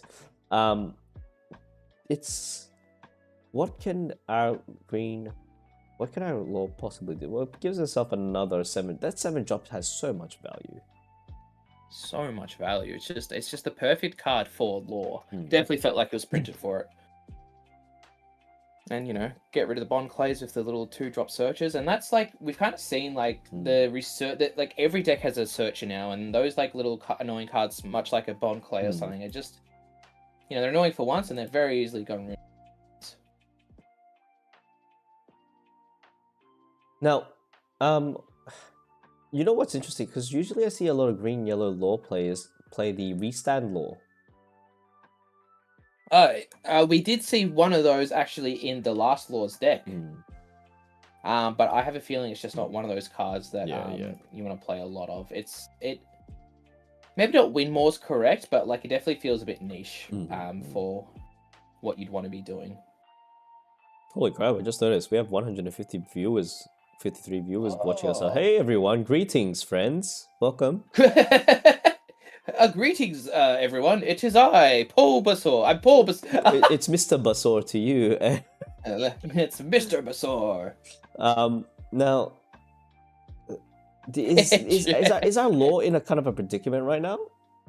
Because no, actually, no. What is scary is the fact that Luffy, the Luffy player, is gonna be getting out those bigger bodies, and he's actually can use his leader ability now. Yeah, the leader ability is turned on, and that's going to be. It's like one of those big turning points of where, but this green yellow law, Bonnie, what a card! That 9-drop Luffy is going to be sleeping for another turn, and he's going to be able to do that a few times in a row. Especially, if you think about it, Paul, if you have 2 Bonnies, one in life, one in your on field, you could keep chaining that over and over again. That is so true. That's right. But I guess that's half the issue, though, is that you have to protect that life as well. You can't be taking hits because then you lose that Bonnie and then you lose the options to chain. And you know what's hilarious? I love the fact that they are not used to seeing laws in the top 16, and they were reading the cards. Like, what does this card do? What does that Bonnie do, Paul? Do you remember? The Bonnie, basically on play, you are able to place a supernova of 5 costs, not 5 costs all this, it has to be 5 costs from your hand into your life. It's a great setup. Old Man Logan, an English stream for the Japanese tournament. Thank you for your service and the great vibes. Thank you so much, Logan. Thank you, Mr. Wolverine. Mr. Wolverine, Mr. Wolverine, sir. Mr. Wolverine. Thank you. Love your comic book series, man. That was great. Yeah. Sorry, now I lost my train of thought. Damn, Mr. Wolverine. Mr. Hugh Jackman, sir, please. Alright, so he's let's see, he's doing his leader ability because he hasn't restored his Don yet. So he decides to get himself a Sanji. Then he's able to do the restand, rearrange his cards, and you know what's funny? Draw a card. We have not seen a 9-drop Sanji yet. That's true. That's true. We've kind of seen. I mean, I know it's pretty minuscule, but like a lot of the list I've been seeing of Blue Purple Luffy is actually just a 3 of the Blue Sanji. Really? Yeah. Don't get me wrong. Great card. I think it's great in this deck, but I think there's a lot of the times. The time to be playing a 9-cost Sanji doesn't come as often as you probably want it to. You gotta have a board state where you're looking at your deck and you're thinking, looking at the board and thinking, yeah, I'm not dying this turn if I play a 9-cost Sanji, because normally there is something behind it, whether it be a 9-cost Big Mom, an 8-cost Katakuri, or a 9-cost Rush Luffy, but sometimes you can be, just kind of playing 2 cards and that's about it. But we'll see, and we'll see how this I think it's gonna be really interesting. Blue Purple Luffy navigates this law matchup, and he's got to put his Don underneath his leader, please. Yes. Do swing 7, manages to get the hit. Not really the law player is not really concerned. Doesn't really care about taking life because he's just gonna put it back into life if he wants to. If he does to get another 7-cost law. Even those look at that. Look how he has protected his field. What card is that on the right, by the way, Paul? Never mind. That's 1-cost Luffy. That's 1-cost Luffy. Yes, that's correct. I couldn't figure out the alt art there. But yeah, you're right. The board is well protected. Cavendish, 2 laws, the Bonnie, this Blue Purple Luffy literally just played a Katakuri in part. That is not what you want to be seeing. And Paul, we are seeing the strength of Green Yellow Law right now. Do you reckon he's gonna do a disrespectful action? And wait, does he have another Bonnie that he could probably just cycle out? It doesn't look like he has a Bonnie in hand, but he can put the Bonnie into his life and then take it as well from like a Hiyori or one of these other abilities. Wow, hey, low power level, thank you so much. Really appreciate your support. Thank you for the sub. Unforgiven says they showed top 8 a few minutes ago. For which tournament was that top 8? So they showed top 16. There was top 16. This is now top 8. I don't think there's any other tournaments running right now, and we are currently live. We are currently live and on the same track as the official stream. So Not sure what top 8 tournament you were observing there, Unforgiven. Now, our Luffy player does take the life. What does he manage to get? Yo, 170 people hit the like button. Oh, thanks, Papa J. Really appreciate that. You know, it is kind of concerning. Look, let's play the counting game, shall we? Okay, How sure. many counters does our blue purple Luffy have? He has a 2K, Mm-hmm. a 1K, Mm-hmm. a 1K, Mm-hmm. a 3K counter, Mm-hmm. and a 4K counter. A 4K counter. So how many counters is that? 11. So do you think that he's able to survive 2 9 hits? Yes. Yes, he will be Yes, I able do. to. Don't forget, he still has a blocker on field as well, Paul. Actually, he has 2 blockers on the field. 2. Oh, sorry. I've just, 1 counter. I can do this to 11 if you want me to. No, we're good. 2 counter. I think it's Gum Gum Giant. Will he get lucky enough to pull another Gum Gum Giant, or even 2K counters just to survive? What does he have here? 10 counter. It's not really the counters. It's not really the counters that he wants to see. He does see another Zorjiro and a Bon Clay. Yeah, wow. Ugh, they're counter, but not the counter you want to be seeing. Yeah, for sure. Unforgiven. Basically, what they showed before, it was the picture. It was basically the top 8 players. So they showed top 16 at the start, and then they showed top 8. So this is still currently top 8. All the other matches are still running, and yes, there were 3 Bello Betties in the top 8. Had 3 Bello Betties, 2 green purples, 2 green yellow laws, and 1 blue purple Luffy. That is correct, yes. And as we can see, blue purple Luffy not in a good spot. Not in a good spot at all. Well, we do see a 9-drop Big Mom over there. Maybe we just probably set something up. However, I think the ideal play would be getting a Gum Gum Giant. Getting himself a Gum Gum Giant. It's like, because he also got a Red Rock. He grabs the Red Rock. Yep. I mean, he can draw into the Gum Gum Giant. Maybe that's the idea there. Because as we can see, there is that is their kid on the board, which is a big defense. Do we see this Luffy think maybe I should go for game here? I'm probably dead on the next turn. Well, we have basic nerf in chat. Totally digging this mix of analytical commentary and humor. Was going to bed, but I think I'll stay up a bit longer. You know what you need, basic nerf. You know what you need to keep yourself awake. No, stop plugging Nesquik. That's not even a cap. We're Australian, man. We're Australian. We don't drink Nesquik. Stop plugging it. Who was in the top 16? Top 16 was there was a purple Luffy. There was 4 Bello Betties. There was 2 green yellow laws. There was 3 mono purple Luffys. What else was there? 4 mono purple Luffys and 2 Zoros. And no more Zoros, but Paul, looks like this blue purple Luffy did actually go for what we said he might go for, which looked like the Red Rock is going for game. But the issue is, this green yellow law does have 1 blocker up, which is the Bonnie. And Paul, would you like to play the counter game with me in regards to counter in hand? I'm glad that you asked. So as I can see here, due to the amount of detail of the illustration cards, the alternate art cards, I can't really tell what card is which. So we can see that there's Paul, 1 beige, there's 1 Paul, Hiyori. you are... Paul. Yes. Don't mind me. As due to you being Bulbasaur, I know what an alt art looks like. That is also true. So what I can see here, thank you very much, cameraman. So we have 2K counters. So Hiyori, we have another beige.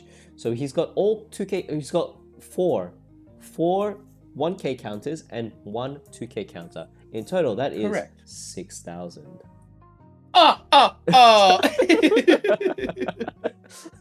So 6 is the magical number of the day. Should we math with this blue purple Luffy then? Yes. So your next swing should be putting a Don on the Nami. That is correct, yes. And then swing 7. Mm-hmm. And then you swing 9, which I think the 9 should get through depending on the block. It depends how this goes. 9 will get through. 9 will, yes. It depends. Unless, if he takes the first hit, 9 he can then counter out of and then just block the last hit from the Luffy, so...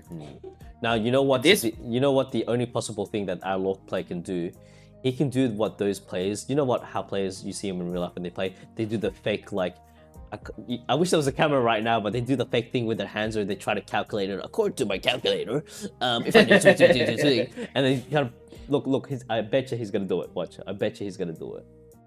Oh, it's like, and it looks like, but it does look like this blue purple Luffy. That looked like that was a 8K into Cavendish. So, you know, mixing it up, you know, recognizing that more than likely I won't be able to win here. So, what comes after not being able to win? You go for the bodies. You make sure you survive a turn. But if we look at this blue purple Luffy's hand, he doesn't have much. He drew into the Sanji because he must have bottom decked. He must have bottom decked the other 4 cards because he could have drawn into a Gum Gum. Look, so I find it surprising that he did that unless he was looking for something particular. Can I ask for the players watching at home? Do you do that in real life? How you have no game plan in your mind, but you you bluff your opponent by like waving your fingers out as if you're doing calculations with your fingers? And like kind of like bluffing. Do you actually do that? Does anyone actually do that in real life? Please let me know in the comments below. Oh my gosh, that's wild. I don't do that. You don't have to say. You don't have to say in the comments below. They know where to talk to us, Paul. They know. Oh, that is exactly the card that he needs right now. What's that? 7-cost law? Yeah, 7-cost law, or he can actually freeze. But does he even attach? I don't think. I think he just goes for game here. There is 2 blockers to get through. And we'll have to see what he... Like, I think 2 blockers, 1 life. I get... that there is the issue of, obviously, 3 Don being up, and I think that's always the scary part of playing against a blue-purple Luffy, is just... How many cards are there bricks in hand? Or how many of those are Gum Gum Giants? And that's like... There's been way too many times where either I've been playing against a purple Luffy, or someone's been playing against me when I've played a Luffy that is purple, and you're sitting there with 2 Don up, and you look at your hand, and you're like, yeah, I got no Gum Gums in hand. You're just sitting there, and you'll be like, oh no. You know what else? You know what else is a thing that I love doing with my opponent, like trying to punk them out? You have the last life, and then you do it like that. Quick, you take the life, you peek at it, and you pause, and you put it down. You're like, should I trigger this? Should I trigger this? Like, why are you trying to think of the trigger? It's not even a trigger. You're just like, you're trying to bait them out. Yeah, everyone say you got to bluff it as well. Fake figure cat. Yeah, the memes. You got to do it for the memes. It's like, it always comes back to me. I was playing against a Shanks player one time, Paul. No joke, he had 9 cards in hand. Yeah. I swung 7, and I'm like, well, he's got counter fist. You know what happened? What? He died. He had 8. He had every card except for 1 was a brick, and he's just like, yeah, nothing, bro. And I'm like, I'm just sitting there, and I'm like, what am I seeing right now? So he decides to play back to the game. He decides to play the 3-cost block of places himself a Bonnie onto the life. Now what can he do in this situation is he can probably search up for another Luffy search. Swing with the Cavendish, manages to restand 2 of the rested Don. Have you already done that? He hasn't done that yet. No, that's the first Cavendish. That's the first Cavendish, okay. And he just counters out of that. The blue-purple Luffy, don't show the cards in hand what you have. You just, 1K counter, no worries. Yeah. Now you can look at the frustration on the player's faces right now. He's in quite a predicament. So what he can actually do is use the Luffy searcher. Paul, that's not frustration. That's cold, calculated thinking. No, yes. Maybe he's trying to outbluff us viewers at home. I can read players like the back of my hand. It's like he's thinking. This is so weird. Is he? Wait, can he? What can he do? He's definitely going to look to cheat out this Bonnie to keep that purple Luffy rested, because I think that's definitely what you need to be doing. Is you need to be staying alive, and these are the plays that will keep you alive and set you up for the next turn. Because we're gonna find one of these turns is just going to be, I got to go for this game, and then off you go. Oh, we have another another 7-drop law. Shows him that we do have a searcher Luffy. He needs to either 1, get rid of a body on the field, or go for a game in this point, because the next couple of attacks. Our law player? Our law player, yeah. I think he's actually... He's got a blocker on field and a life. I think he's in a pretty okay spot, especially with, well, maybe you're right. I don't know. Up here we go. Takes a life. There's another block. Goes for another swing. So 9 to life takes that. Let's see what he gets. If this is a Gum Gum or it's just another Bond Clay. 9. So basically, So he's this got a is blocker probably- still. He's got 2 blockers still. He's got 2 blockers, exactly. Why isn't he blocking with an army? Because he can counter out of this. already. He can Oh, Yeah. I guess so. Because I think he's acknowledging he wants to keep another body on field. If like, and then yes, pass the turn. So 1 blocker, 1 life, and 3k worth of counter. He does have a Linland. There's a Linland. He can do the Sanji play. He can save himself. I don't think the Linland's enough though. No, he's got a giant. He can stall. He's got a giant. You could get a God Thread as well, which is could KO that blocker as well. What else could you do here? I think it's either this. I think he either takes the God Thread or draws into the God Thread, and that sets him up for. But yeah, it looks like he's drawing into. Looks like he's going to draw God Thread and. Because you go giant. God Thread. So he's taking the giant from leader ability so and then KO it and then just go for game. And I think. Yeah, so that Bonnie did keep that Luffy rested though. So yeah, he picks up the God Thread and then does he go, what, 2 swings? Yeah, he's just going to go for it. KO. Oh no, that's it. It's Jover. It's Jover. It's Jover. 7, yeah. Yeah, I think that's Jover. I think he should have just went for game because 6. GG, Paul. Yeah, do you think that he should have just went for game, the law player? Yeah, I thought he was going to be in an okay spot. No, I was absolutely wrong. Dang. You want to be going for game there, and I think he felt like he was in an okay spot with regards to keeping that Luffy. But it felt like him using all those resources to, be able to do that play was actually what kind of sealed his fate in. Because there was a lot of stuff to keep that Luffy rested, and it didn't even matter. That God Thread was a great pickup in the top 5, and I guess that's kind of the strength of blue-purple Luffy, is that you can look at your top 5 cards and you can find that top deck that you need. Yes. You aren't top decking when you're playing blue-purple Luffy. You are, full like seeing the calculations. You know that one meme with like Zach Galifianakis with all the numbers going past. That's you. That's me. Everyone hit the like button. Thanks, Papa J. Really appreciate your support, man. Hey, we have 204 viewers watching us right now. Guys, we are trying, me and Gorm and I are trying to get the Let's Play Games commentating gig in Sydney. Where you can see us live in person. We will be like, help us achieve our dream, our temporary dream of being the go-to commentators here at Oceania. We're trying our best. We're trying, okay? So if you can, I don't know what can our viewers do, by the way, Gorm? What can our viewers they can just watch us, to be honest. Hang out with us. Yeah, I think that's one of the best things. Like, it's just like, if you guys keep coming here every time, we're gonna keep doing this. Oh, 100%. And just seeing these people is just that reassurance that let's keep doing this. We get to hang out with the homies, talk to the people. We've met so many people around the world. And sorry, Paul, what was that? Okay. So, if you don't know, that is Mononosuke on the right hand side. It is a interesting one because it is not a leader locked card. And what it does is it is your turn. If you have 2 or less live cards, your leader gains plus 1,000. That's during your turn, by the way. During your turn. Scary. Now, active main and once per turn, you may return 2 of your total currently given Don cards to your cost area rested. This character then gains rush and plus 1,000 during this turn. It's actually a decent card, especially the fact that your leader can constantly be on plus 1,000 if you're at least around 2 life or less. Definitely gonna use that for Blue Yellow Nami. Fantastic. Then we have the Yamato. Yamato is basically a attached to Don, and during your turn, this character gains plus 3,000 power. But on play, it's basically a searcher, and you can reveal a Land or Wano card of up to 2 or more. So there is a specific cost requirement before obtaining a card from your deck as you search. Yeah, good cards for Yamato. I think Yamato's, getting that power buff definitely needed. Yeah, for sure. Manny in the chat also asking, is OP12 legal? It is legal, but this tournament's not playing it. So we hope next week, if you guys want to see some OP12 action, come join us. We'll be here, same time, same place. 100%, yeah. We'll be here and just, provide as much entertainment and commentary as we possibly can.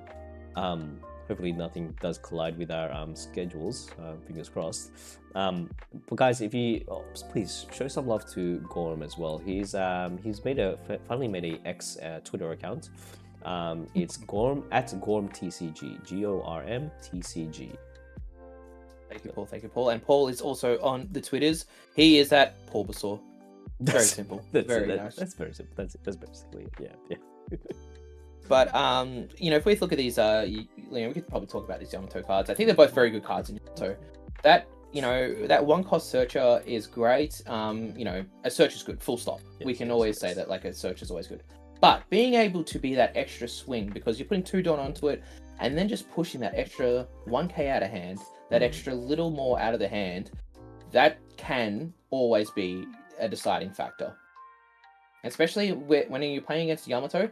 Yamato is one of those decks that you want to have as much counter in hand as possible, or else you're going to die, because that leader has double attack, and it hurts. Oh, yes. The what hurts more if double attack with banish. Ugh, yucky, stinky, ew.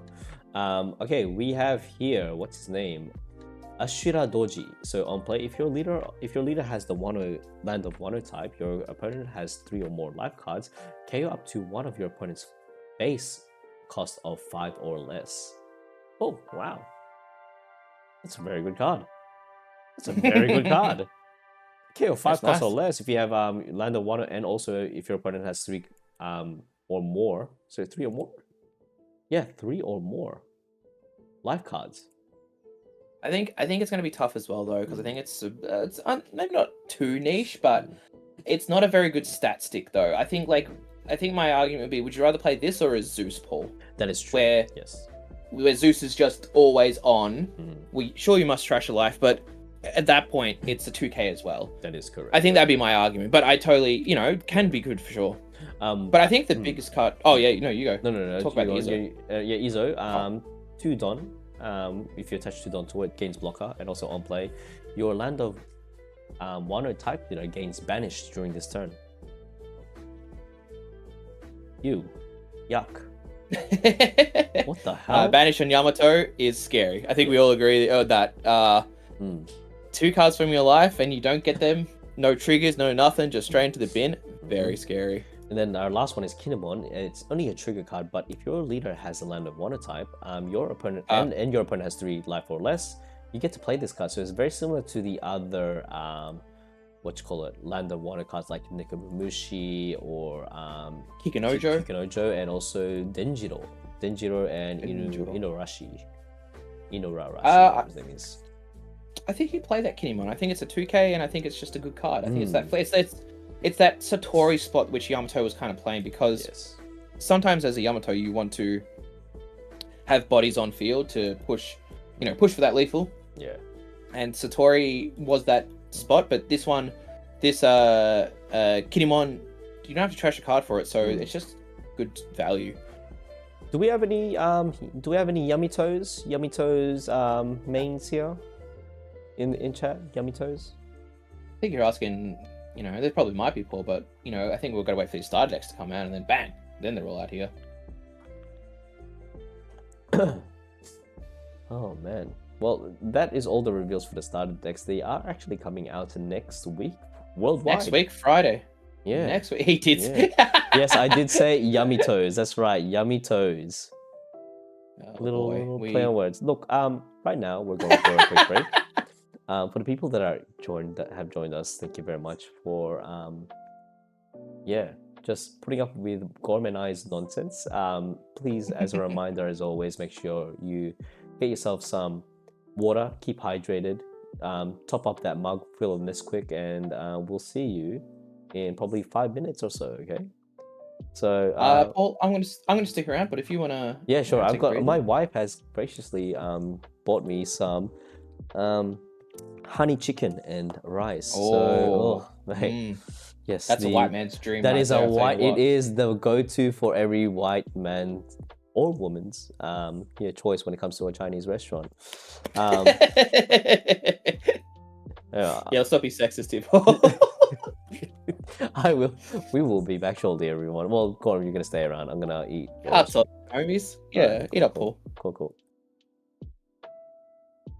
True. Isabel talking about Odai. Yamato. I didn't remember. Thought that he was even a leader.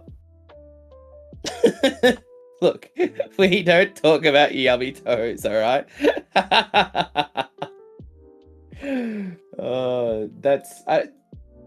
Look, Paul has many things to say, and yummy toes, unfortunately, is one of them. It's a disaster. Hey, it's gonna be a thing. Everyone's gonna be saying yummy toes. Everyone's gonna be saying yummy toes in locals. What do you mean? I mean yummy toes. Oh, that explains your proxy card. Why is it just toes? Anyway, back to my idiom. Nom nom nom. What up, Sammy? We'll have to make a list of every single One Piece character, and we'll get Paul to go through each and every one of them. We'll be like, Paul, this character is called Monkey D. Luffy. What do you call him? And he's just like, Monkey Socks. Oh, I don't know. I can't think of one for Monkey D. Luffy. Yeah, easy. The Monkey D. Luffy, Monkey D's nuts. Anyway.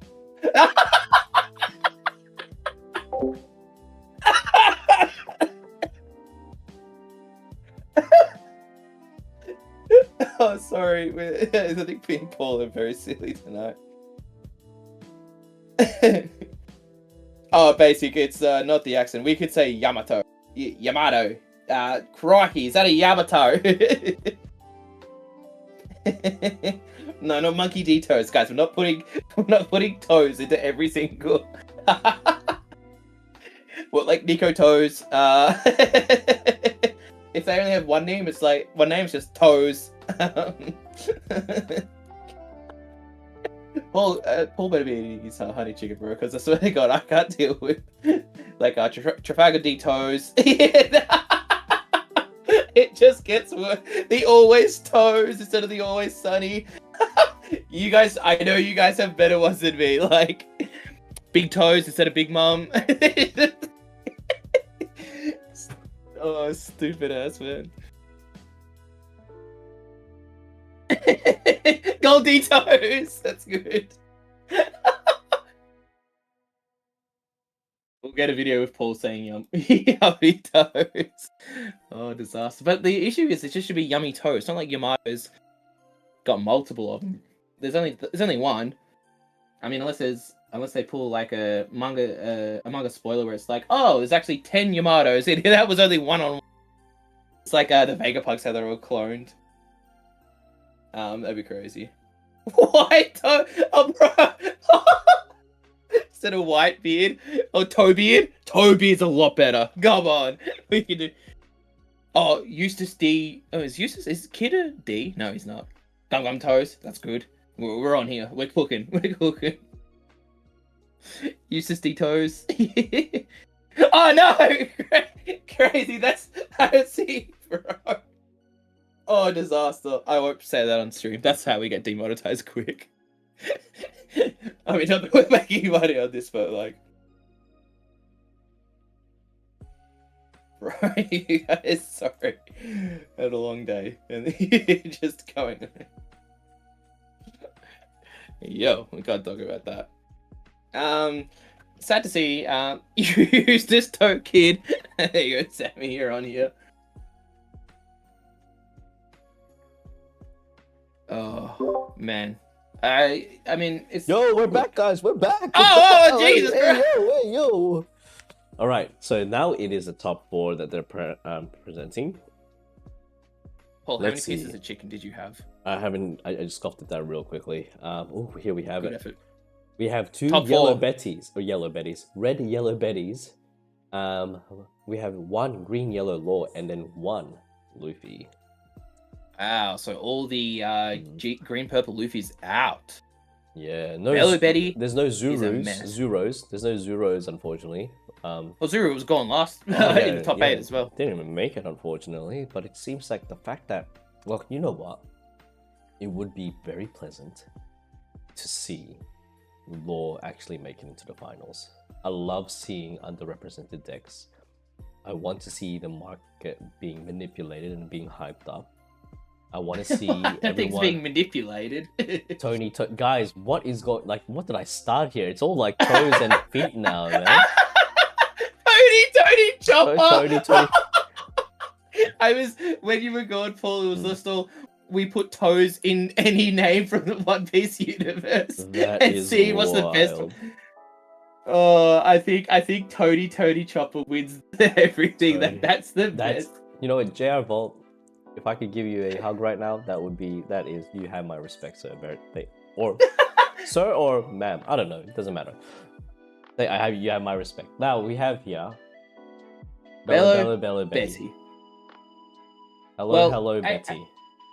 Paul, I don't know about you, but I feel like our streams are a lot quicker as well now that the fact that each and every deck is a, half of them are Bello Betties. These games go fast.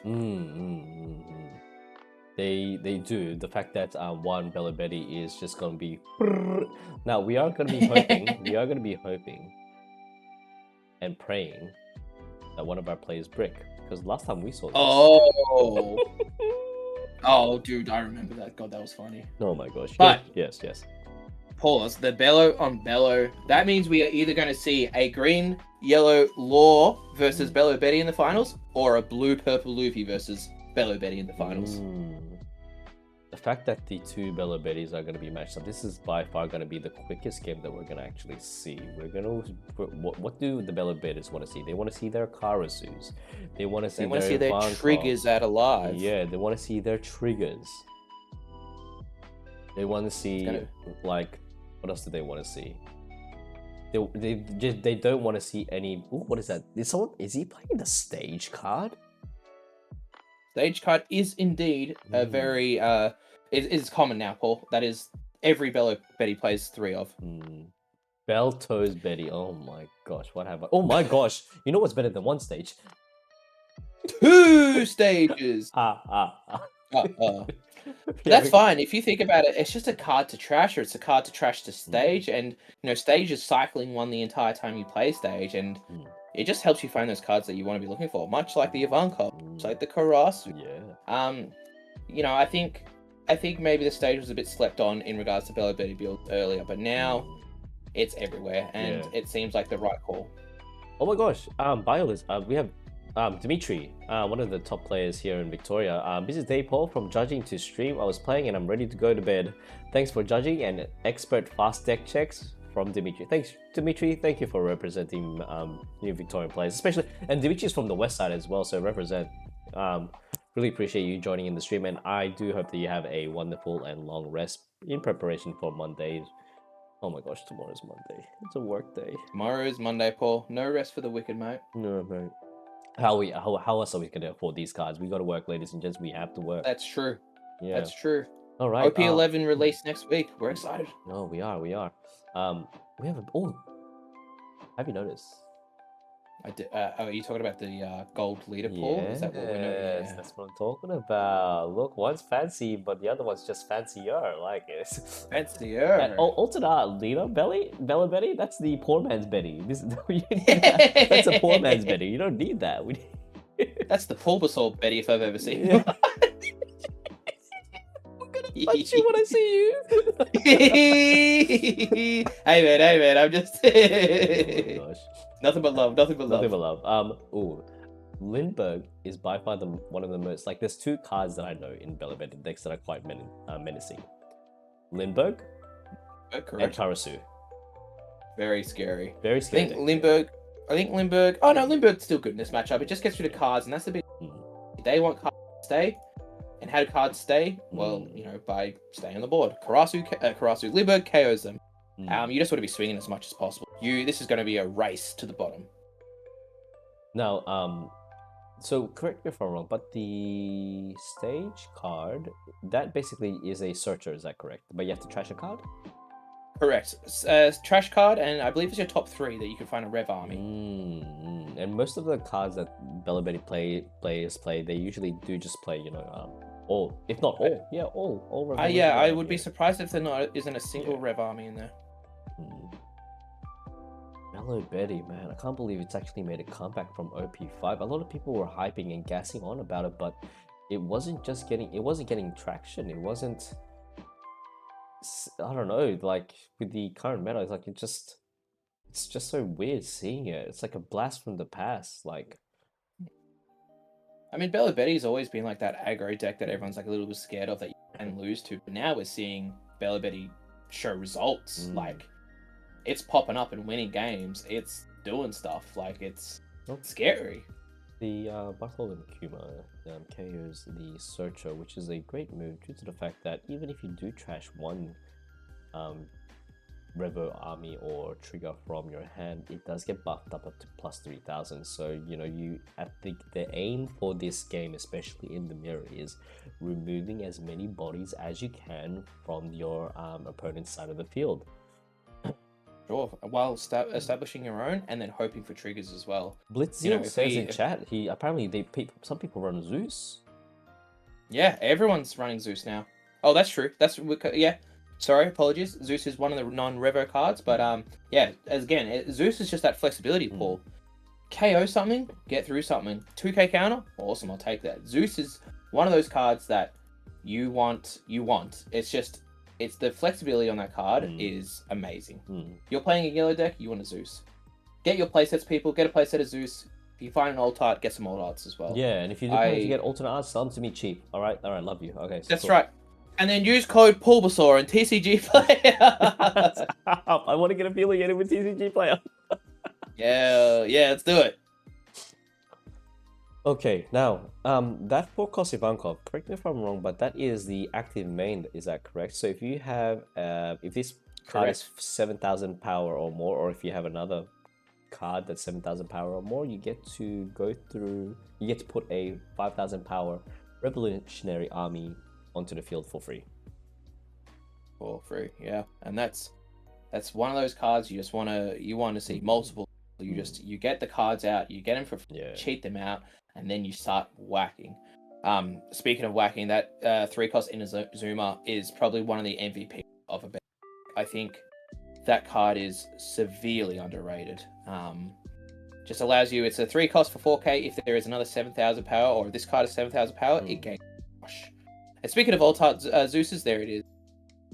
Oh, so and the best thing about Zeus as well, although you're taking a life, you are getting another resource into your hand that you can now use. And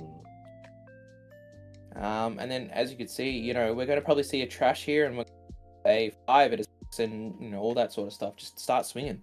Do you think it's did you reckon it's a risky move playing Zeus and reducing your life down to like even less, especially as a Bella Betty mirror? Because okay, don't get me wrong, hand resources are very important. You want to keep your hands up, and Bella Betty players tend to actually lose a lot of hand when you're bursting up against them, as long as you clear board, which is the most important thing. But I feel that I feel scared playing the Zeus on playability just to KO 5 costs or less. I think if we looked at that Lindbergh was going to get rid of a body on field and be a swing as well. I think that value there to use Zeus is very important, and also like if we think about what are the two things you'd want to, what's the number one thing you want in a Bella Betty game is having bodies on, creatures on field. I think the value. Oh, I was gonna say, yeah. Well, we saw the Kumo trigger. That's a body on field. That's like one of the things you want to see. But yeah, that's what I think. That's why I think it's worth playing that Zeus. Yeah.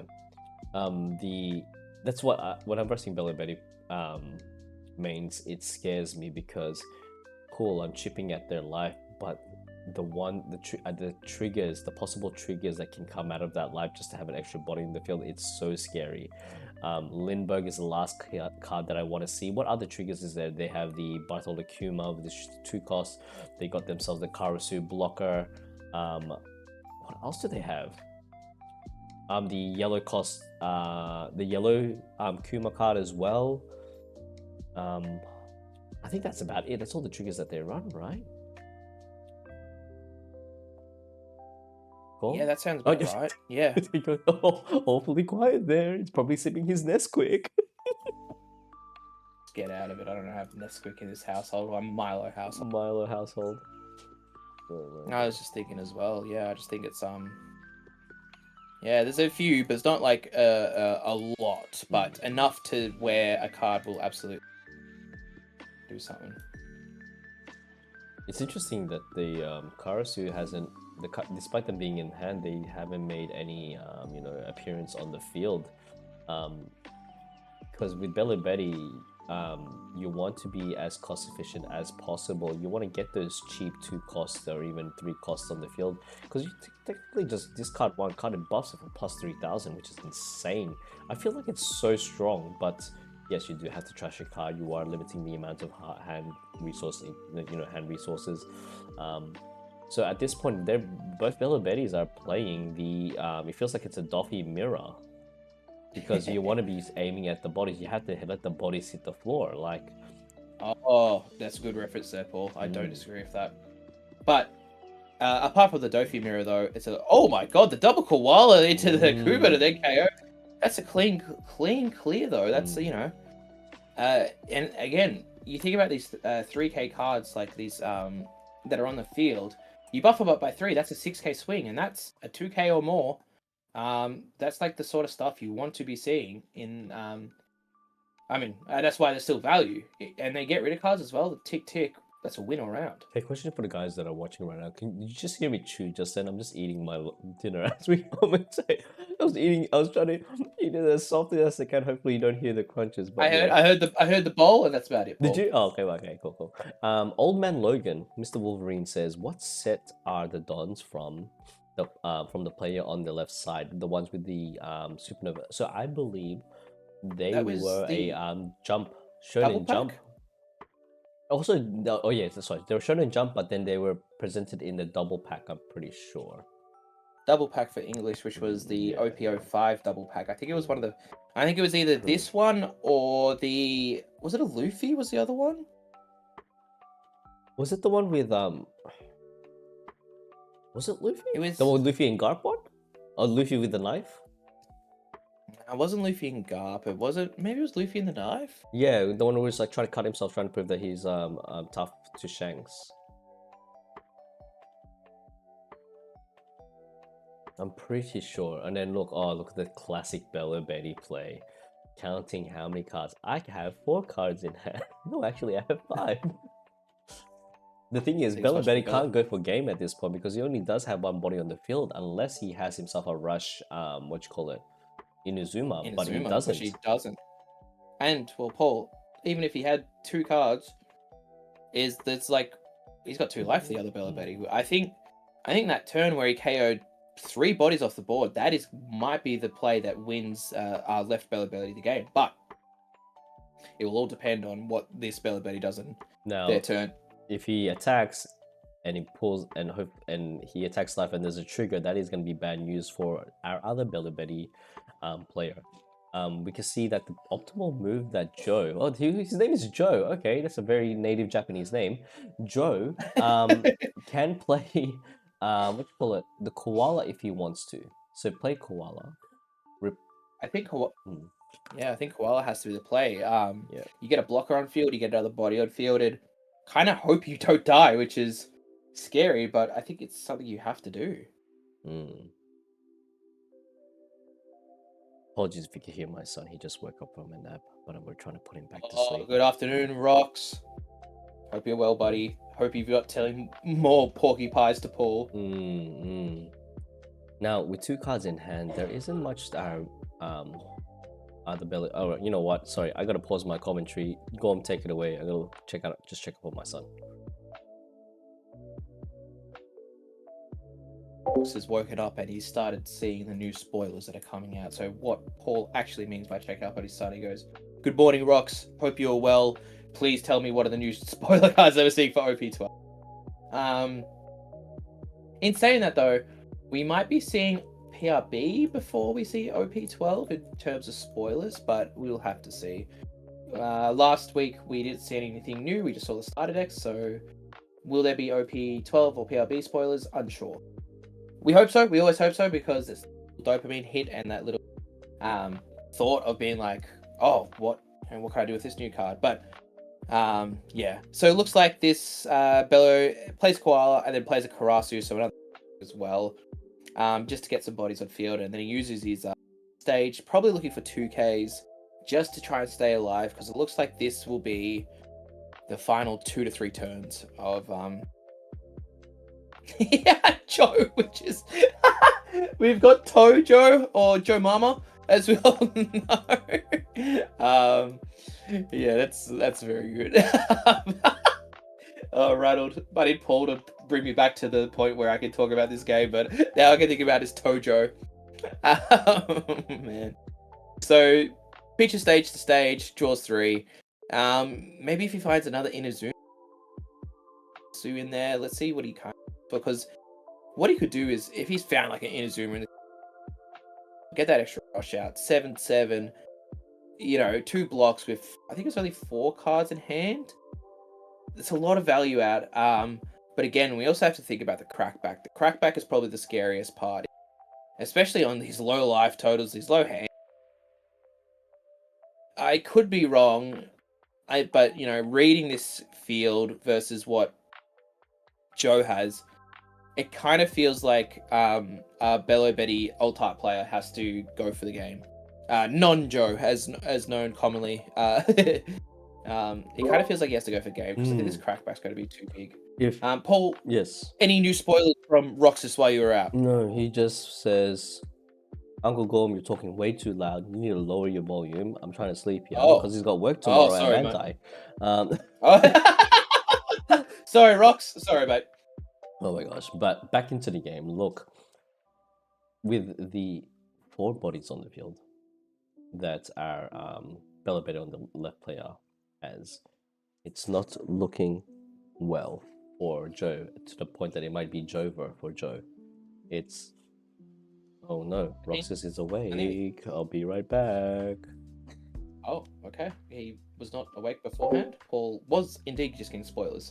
I was going to discuss with Paul how I thought it might not be Jover, but we'll see. Again, this turn from our left bellow player is the deciding one. Can he get game here, or does he just lose on the crackback? But in saying that, he can go for game, but what he'll have to do is also try and get these 2 blockers off board. Because if Joe can keep at least one of them on board, that's when you think it probably will be over, because you can just go 2-2. And we know that, I also believe that Not Joe doesn't have any blockers in hand. But there's another thing that we also need to kind of always be Bello Betty, is that there is that Karasu. 3-cost Karasu from OP09, the yellow one. It has a trigger, play this card. It has blocker. The amount of time, like, when you have a blocker from Life, that can always put a lot of people's plans out. I'm sure you have all played against Nell. Nell's triggered out a beige. Triggered out you're the one that she just triggered out a 3-cost, wow. Sorry, I know I was on one tangent, but he's just playing the Zoo, get rid of pop one of the blockers for free. Takes the life, and that obviously signals that is Not Joe is going for game. Let's see how this goes. Does he have enough firepower? I think so.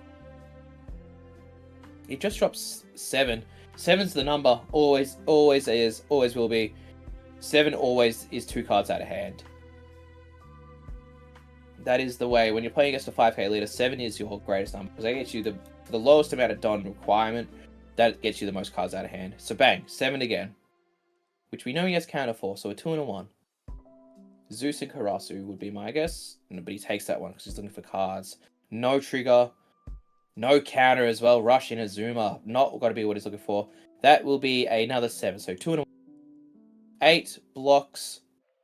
2k. Oh no, it was only 7, so. GG. This is the game. That's it. He needed those cards specifically. He puts the 2 Don on, just swings.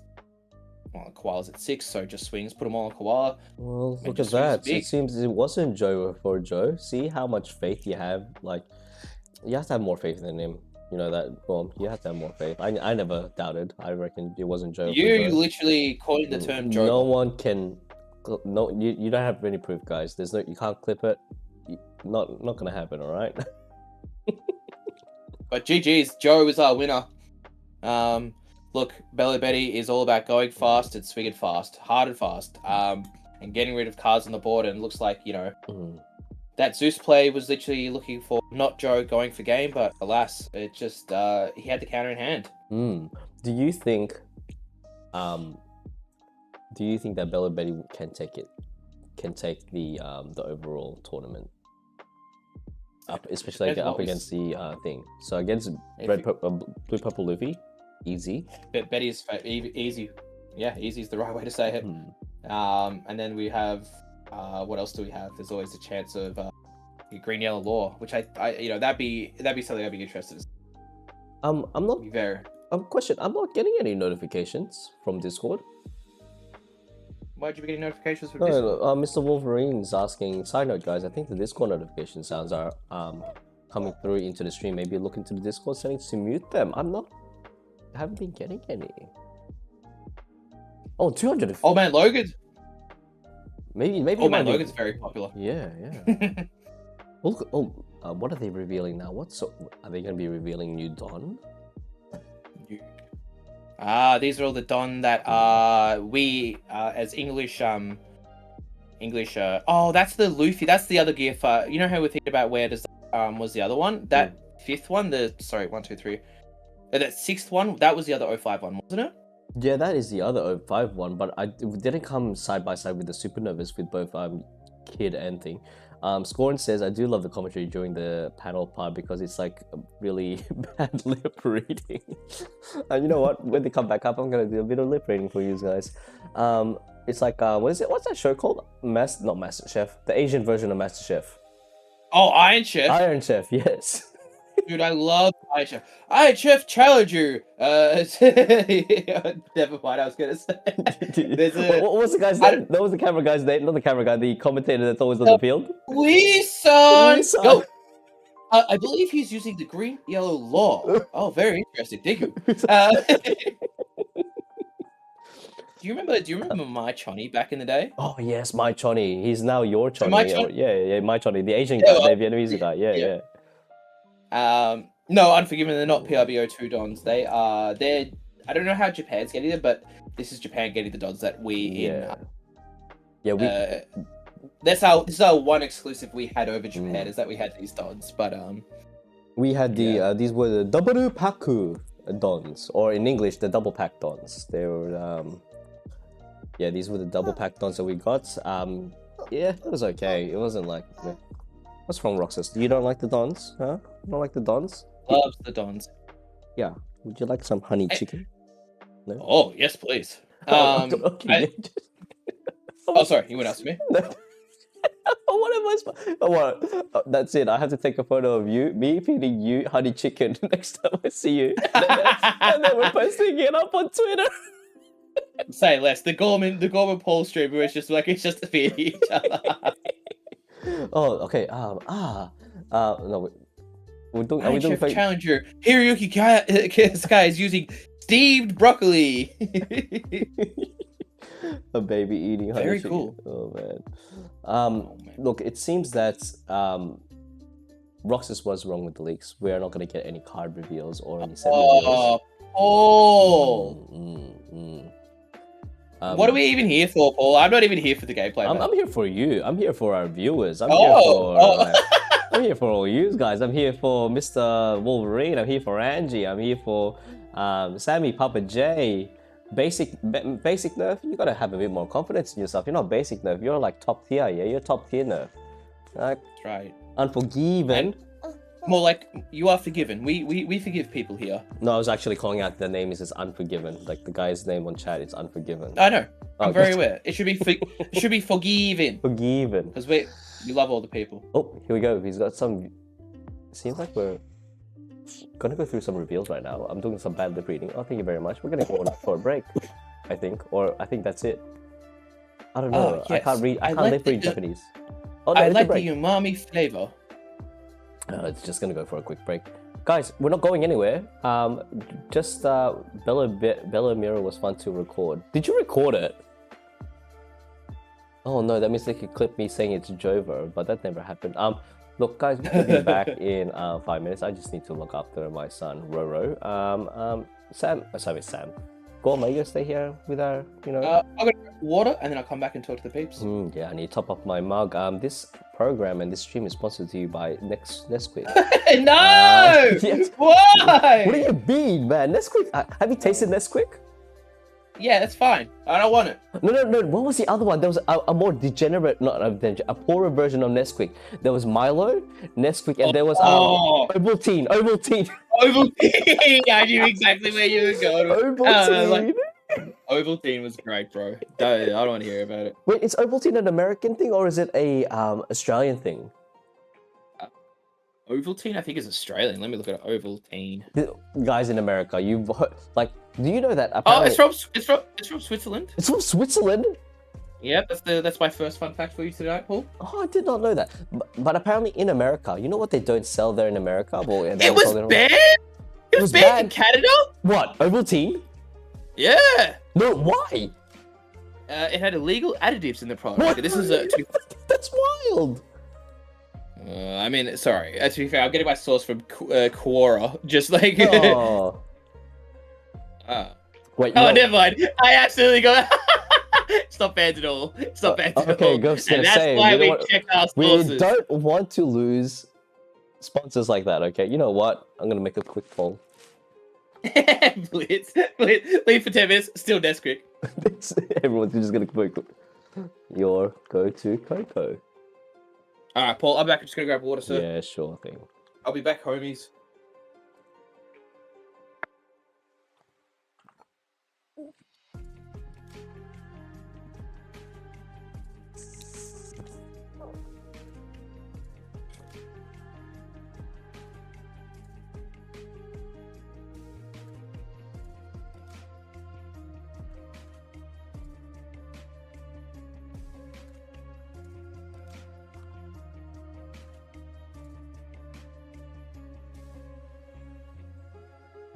While we're waiting there.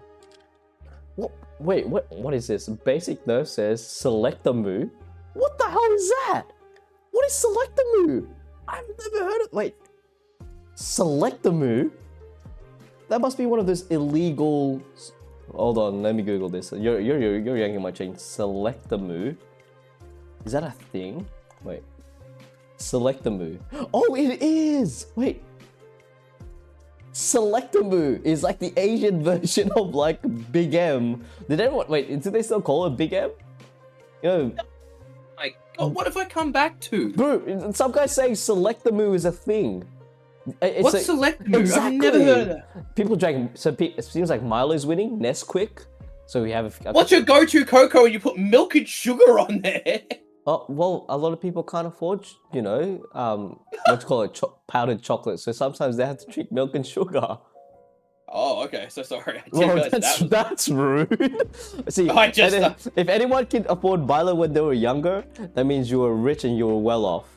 Nesquik was the next go-to, and then you had Ovaltine, where if you just wanted to taste like poor man's chocolate, it was Ovaltine. And then if you didn't have either, then your next bet would be milk and sugar. How do I know? I don't want to talk about it. I had a rough childhood. Oh, Paul, I'm sorry, man. I'm sorry. Oh, boy. I love you, man. Did you know Big M is literally a Vic thing? Is it? Big M? I thought Big M was an Australian thing. No, it's Australian, surely. Who's telling you? No, someone said, no, Scorn saying that. Did you know Big M is literally a Victorian thing? What? No, it isn't, bro. You're yanking our chains, man. Multiple shades. You know what? Google it. What does Google say? Because like I know South Australia has like they're like the iced coffee capital, but like what am I trying to say? I think they have like they use farmers unions like they've got all the cool farmers union. Oh, guys, I've got a big. Oh, this is gonna tell me this. I got a sick question for our Australian viewers. Okay. What about Kool-Aid, brother? Kool-Aid? We're not American. Kool-Aid! Kool-Aid, I'm not American. We didn't have Kool-Aid. I feel like we had... The next thing that we had next to Kool-Aid was cordial. We had cordial. Remember cordial? No? What do you mean remember cordial? That's not like that's not a brand. That's just a thing. Cordial. Cordial is a brand. No, it's not a brand. It is a brand. It is a brand. No. Yes, Cordial's it was. a thing. Cordial No. Cordial's like a thing. It isn't a thing. No, cordial was a brand, wasn't it? No. Wait. Here's another thing. Did people just drink cordial? Like, cordial straight from the bottle, or did you have to add water onto it?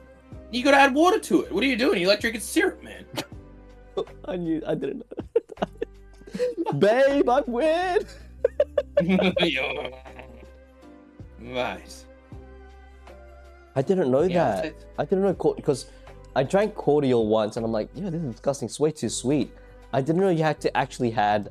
See, Yeah. cordial. So cordial is a. Coddy sells cordial. Coddy's being the brand. So what is cordial? Like cordial is just like it's a beverage.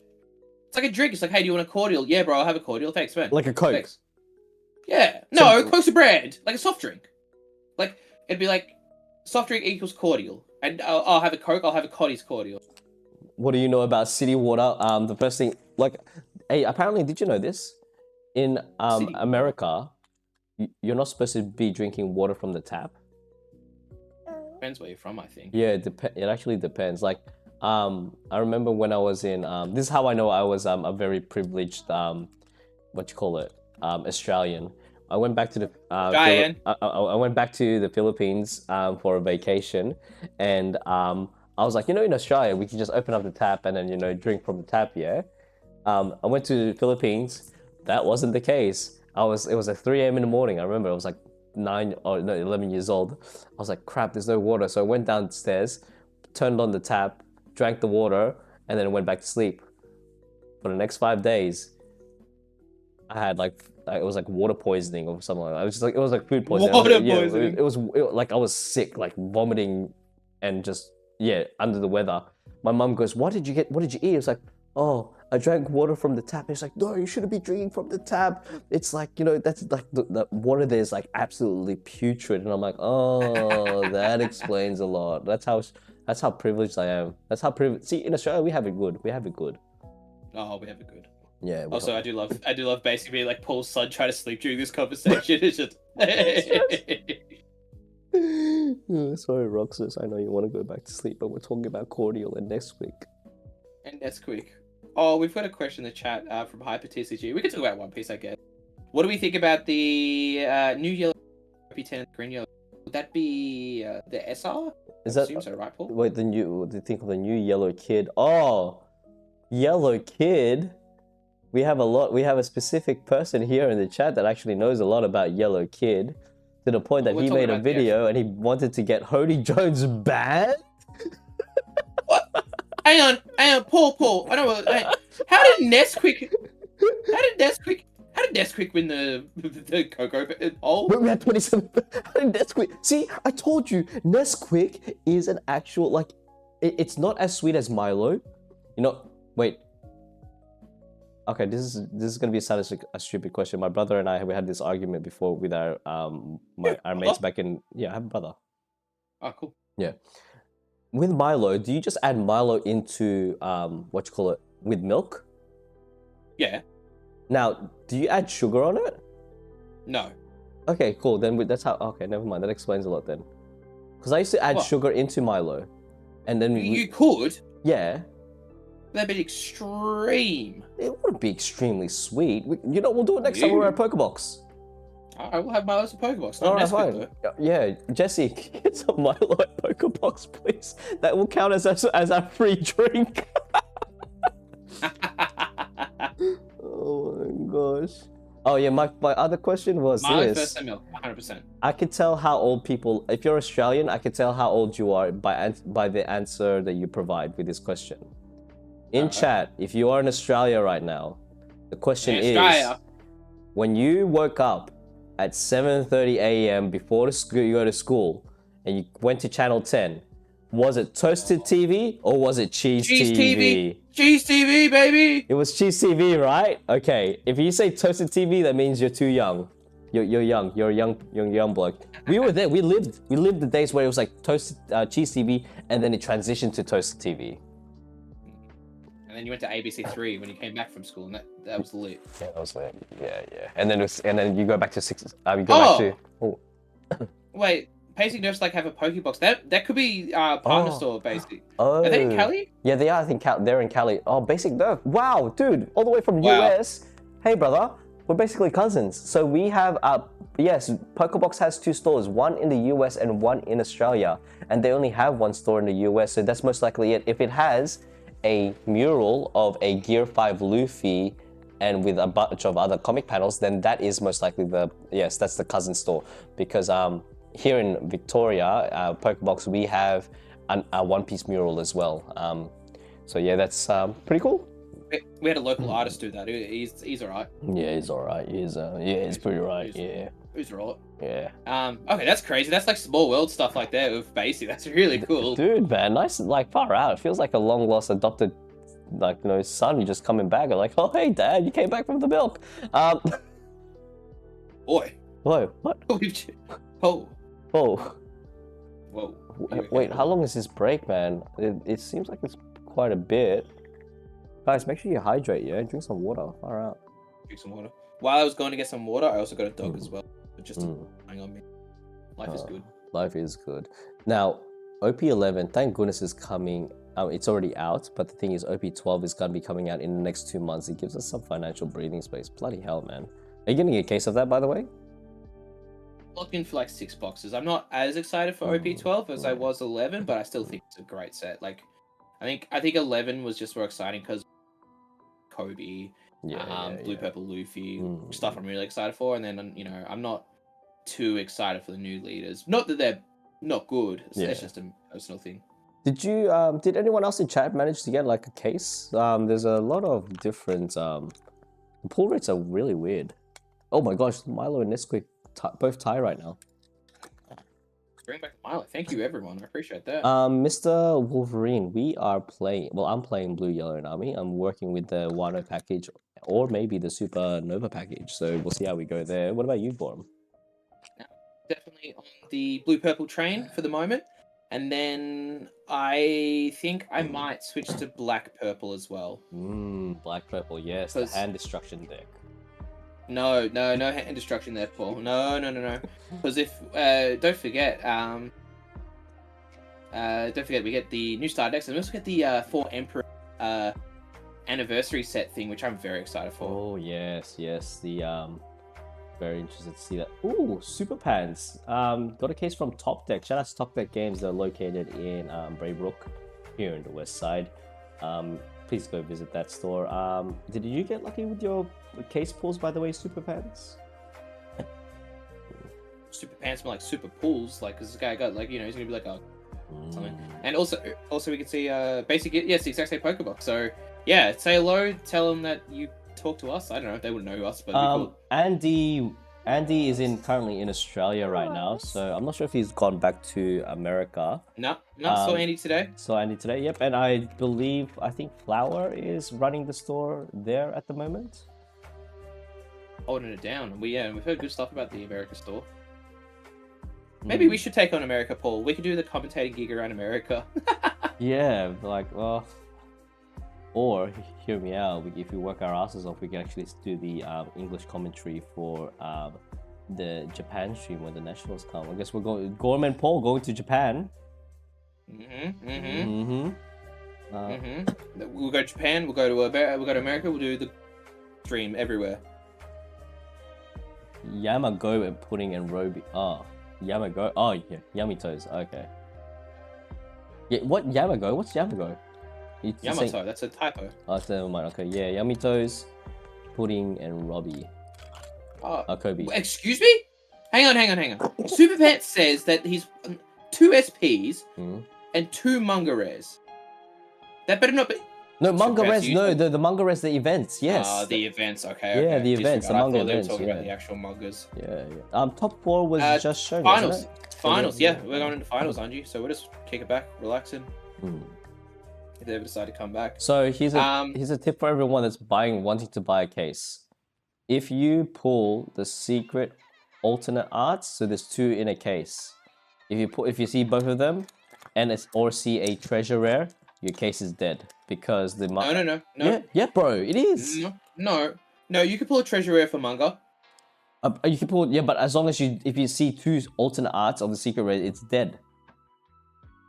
For the 10 cost Luffy, but manga's an extra slot.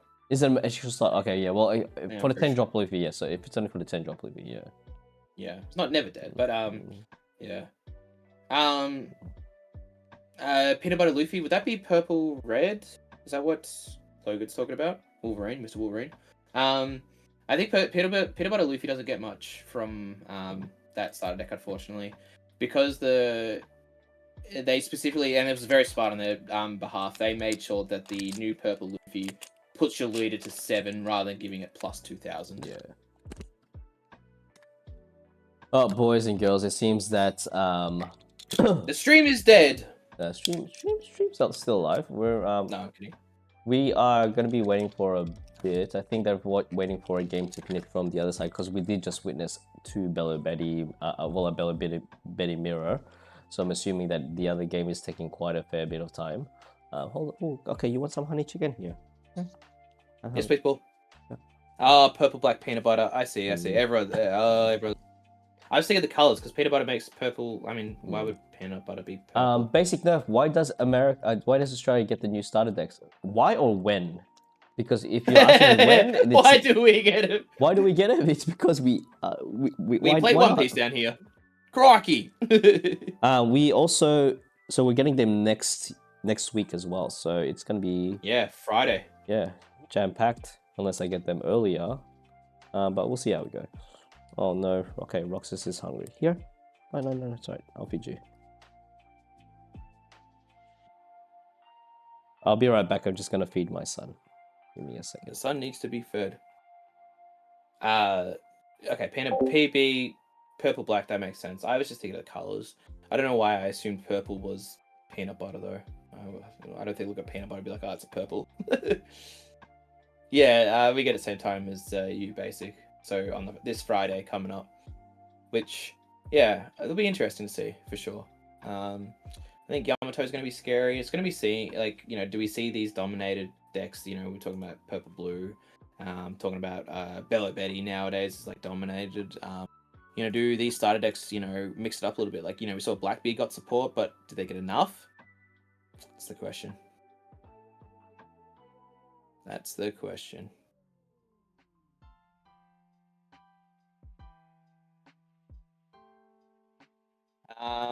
Yeah, we're just chilling, kicking back, waiting for these finals. Oh, is it?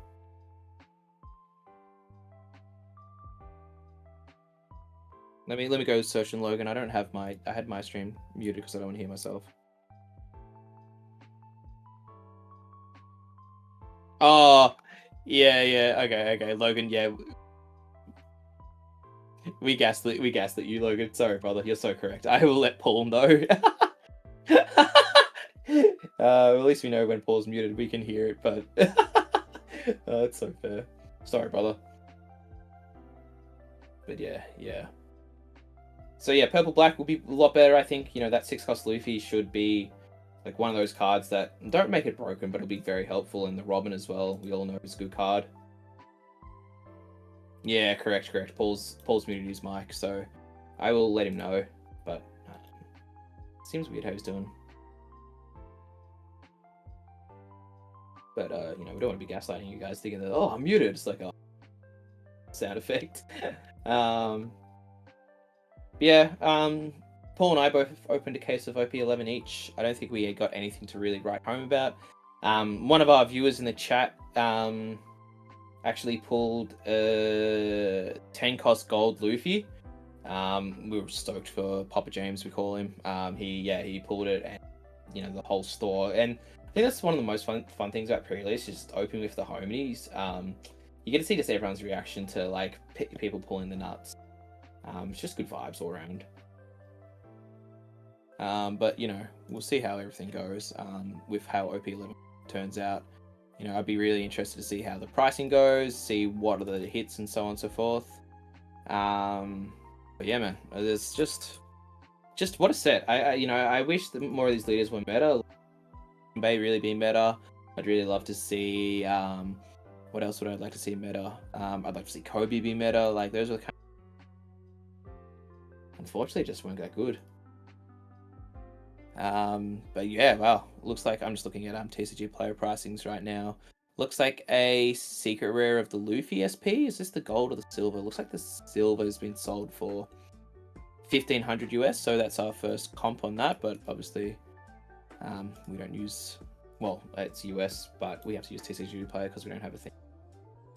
Yeah, basically, we saw. Well, at least I saw the OP12. Looks like Zoro is going to be a bit of a menace. And looks like the biggest card from that set that is causing the havoc is just actually it's called Dead Man's Game, Dead Man's Hand or something. I think it's Dead Man's Game, which is I believe it's the card that allows you to rest 2 characters. You know, the idea is there. It's like you don't want you don't want to be dealing with a wall of blockers, but maybe 2 is too much. I don't know. We'll see how that. Jack, we will get lists from the official the official One Piece Twitter, One Piece TCG Twitter. They'll have their top lists on there. I don't know how many they do. Maybe top 8, or maybe it's just top 2. But we do normally find that the Japanese players themselves are actually posted on Twitter. So there's a few on Twitter. Kind of find the deck list and repost them. Like Vampire Gaming's one of the guys. It's pretty good at seeing the deck list and retweeting them. Oh, minasan, konbanwa. Welcome back. The stream is back, ladies and gents. It was a grueling match against Green, Yellow Law, and Blue, Purple Luffy, but it seems that we have our victor. We have our finals. It would be Bello Betty against I don't know who the other player is because we don't know who won out of them 2. But yes, the stream is alive. Thank you very much, Gorm, for holding down the fort. It seems that out of all the YouTube channels that are live right now, we have the most viewers. We have the most viewers. So thank you very much for the support, everyone. Really appreciate it. Paul, actually, the official Japan stream has 5,000 viewers. We are not the most. I should finish my sentence. We are the most English. We are the most English. We are the most English. Oh my gosh, bad English there. But we have the most viewers for an English stream. That is correct. Here we have Bello Betty against Luffy. Yeah, purple Luffy. This game is going to go fast, people. We're going to be in and out in 2 seconds flat. Yes, and it gives me more time actually. Oh my gosh, this stream is going to be by far the most shortest stream that we've ever done. It might be done within the next next 30 minutes. Bello Betty, as we all know, Gorm, it's a very quick, fast pace, and I don't think our Luffy player will basically survive long enough. It's either they stabilize to a point where they can get rid of cards, or they can't. As we all know, Purple Blue Luffy's all about getting rid of time and just slowly getting that increase in value of drawing 2 per turn. That takes a while to turn on. Bello Betty doesn't care about that. It just goes face. It says, oh, you're a 6k leader with 3 HP, 3 life. 1, 2, 3, get rid of all that, and GG's. You know, we'll have to see if this Purple Blue Luffy, you know, we're going to assume that he's seen some Bello Betties already. The question will be, does he have the tech that he needs, such as he needs to be seeing those early, and he needs to be seeing gravity blades if you're playing those. So Basic Nerf asked, what was the other deck that the Blue Purple Luffy was versing? I believe it was a Law. It was Law. Yeah. So all the laws have been eliminated. Scorn says in and out in 2 seconds flat is how. Oh yes, exactly. Now. Oh god. Oh god. I shouldn't have said that. Comment out loud. My bad. We're PG rated. That's not how you were born, Roxas. Relax. Yeah. Relax. What's he relaxing about, man? He doesn't need to know about that. He doesn't know. He doesn't need to know any of that. Anyway, back to the game. Oh boy. Oh boy. Here we go. Now look at how the amount of concentration Joe-san is going through right now. He's just thinking, which stage am I gonna play? Am I gonna play my one stage or the other stage? We're just you know, it doesn't look like a super aggressive hand, but the stage does indeed help filter, so he won't stress too much about it. Can I ask Gorm, Sure. what should our Luffy player be looking for? The key cards that he needs against Bello Betty. Is it more of getting key cards, or is it hoping and praying that the Bello Betty gets bricked?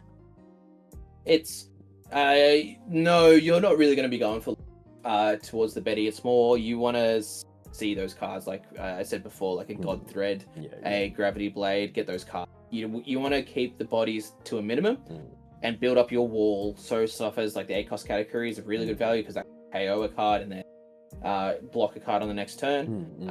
And you want to be getting cards such as like the Bello. If the Bello sees like a Karasu.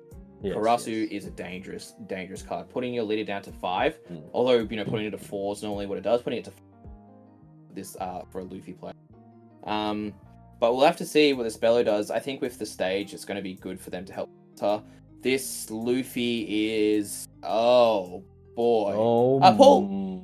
would you like to play a game? Yes. What game would you like to play, Gorm? Let's count how many counters in the purple blue Luffy's hand. Okay, let's see. Okay, like character counters, like let's see. I don't think we can count those, Paul. Let's just see generic counters. Let me get my calculator and do some algebra. Cool. I'm gonna start counting as well. Oh, I think 5.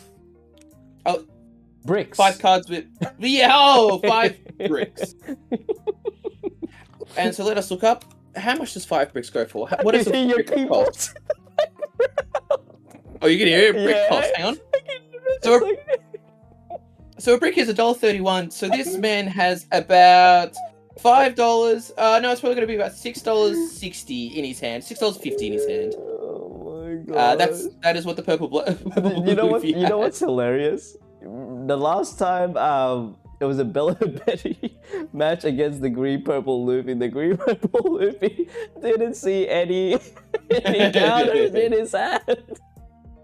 Oh, that's one of the all-time classic games we've watched. That one was. That was too funny. Now we were seeing another.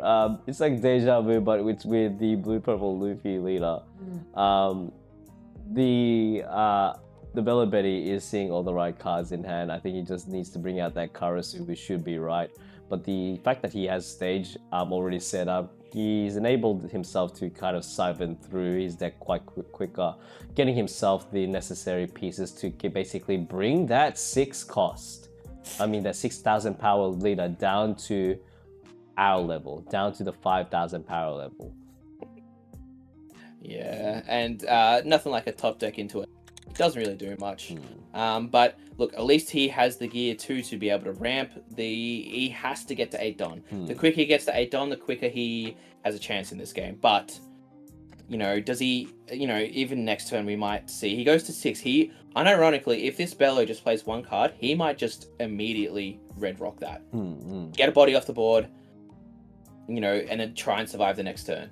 Because he goes to 6 and then. Red rocks the thing, and then whatever the Luffy the Bello plays, he has to. Now, it'd be really interesting to see if he's playing, which we call it Grav Blades in this deck. Getting himself his first Lindbergh, not the piece that he actually wants to get, due to the fact that yes, he plays the 4 cost Ivankov, buffs it up to 2,000. He's already 8,000. Uses the ability Link summons into the Lindbergh. Link summons. Yeah, you like that? Shout out to our Yu-Gi-Oh fans. Link summons into the Lindbergh, and then already we see the Bello Betty is going to be quite in the lead because our Luffy player. is only has 1,000 power worth of counter. Oh god, and that has not changed at all, Paul. So is this where this Luffy player looks to? I guess that's the question of if, and I think this is where will be the deciding thing. Does he red rock one of these cards, or does he go for a gear 2 again, just to ramp up to 7 to be able to try and hope to be able to use that Don? And the issue is that this Luffy can absolutely swing live, but he doesn't want to give a trigger to a body. And looks like, that's probably a good play as well. Just play in the Nami, get some cards, and, get rid of this hand. Because this hand is gross. Yes, furthermore to what you were saying, I do hope that our Luffy player isn't, emotionally attached to that Nami emotionally attached to that Nami, because that Nami is going to say bye-bye soon, because we can see that Zeus is actually available in Joe's hand right now. So yes, he can risk himself and make himself down to 3 life. Getting rid of that, that Nami on board and just swing, swing, swing. It puts a lot of pressure onto the Luffy player, as well as it forces the Luffy player to use that giant, or even use that not giant, use that gear 2 counter, so less cards in his hand. He does only have one 2k counter and an additional 1000 power counter with Zojuro. Paul, also don't forget as well, he could use these abilities to minus down this Nami, and then use the Lindbergh to just pop the Nami and keep the Zeus in hand without needing to go down in life. Yeah.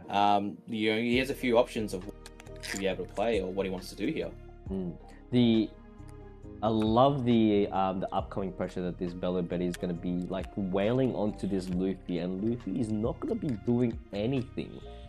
Like, he has to wait over how much Don does he have? 1, 2, 3, 6. He'll be on 8 Don. He'll be able to use his his leader ability, but the only possible move that the Luffy can do is either Red Rock something or play that 8 cost category blocker.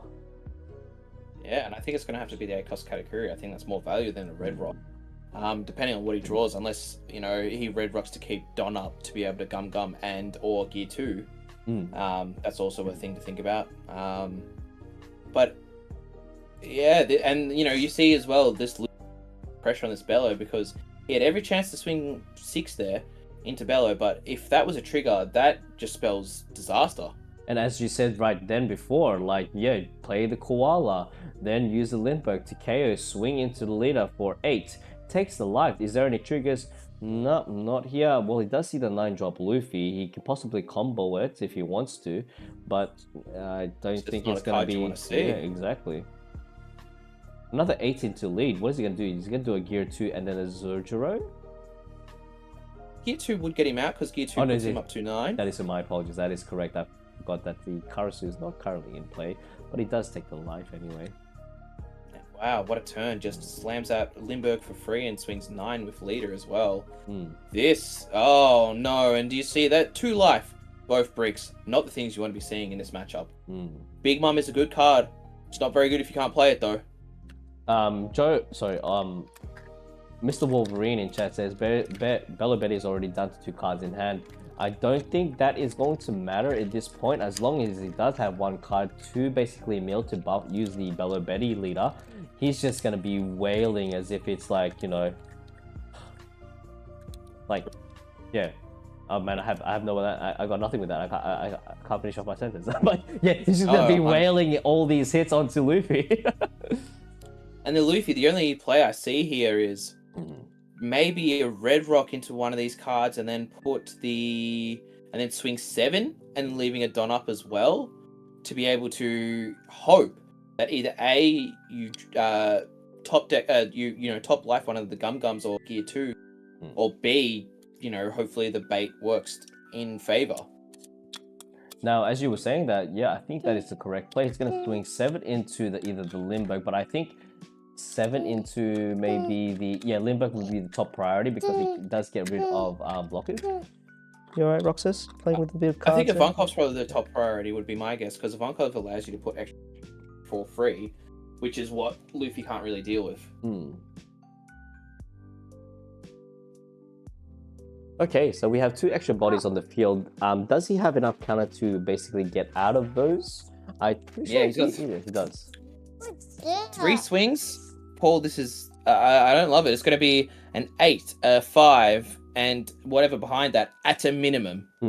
That's without using any of these Don, without using, you know, if he... top decks the Ivankov, like if he pulls a Inazuma would be... I would assume would spell GG for this blue-purple Luffy. Inazuma or dare I say Karasu? Either or. I think Inazuma might be a little bit more scarier, but Karasu does not, you know, does work as well. Oh, here we go. Let's hope for the best. Top 3. And then Paul, don't forget as well. This is like, you know, this is just brutal. But yeah, he goes for the Ivankov. So there's the Karasu. Karasu, yeah. Oh, how it feels to be like the mortals, Luffy. You are not on 6,000 power anymore, my friend. You are now down to 5,000 power. And I better hope you are ready for the next swing of, what is it? A 5 swing, 8, and an 8? 588 at a minimum. At a minimum, that is correct. And then he does have Don still as well. Yeah. That's correct. 588, 58. Well, the 8 would be from yeah, so trashes the card, and then here we go.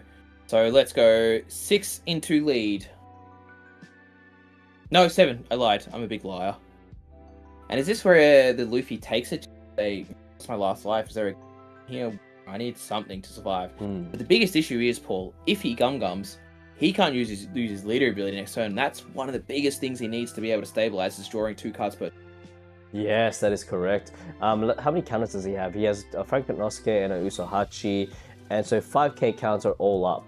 This is not looking good. He does still have 2 active Don. He does attach it. Swing 7 into 5. I think this is Jova. 7 into 5, and then it's going to be an 8 afterwards. So, yeah, that's going to be over, Paul. Yeah, arigato that's just like that. That's it. We are done.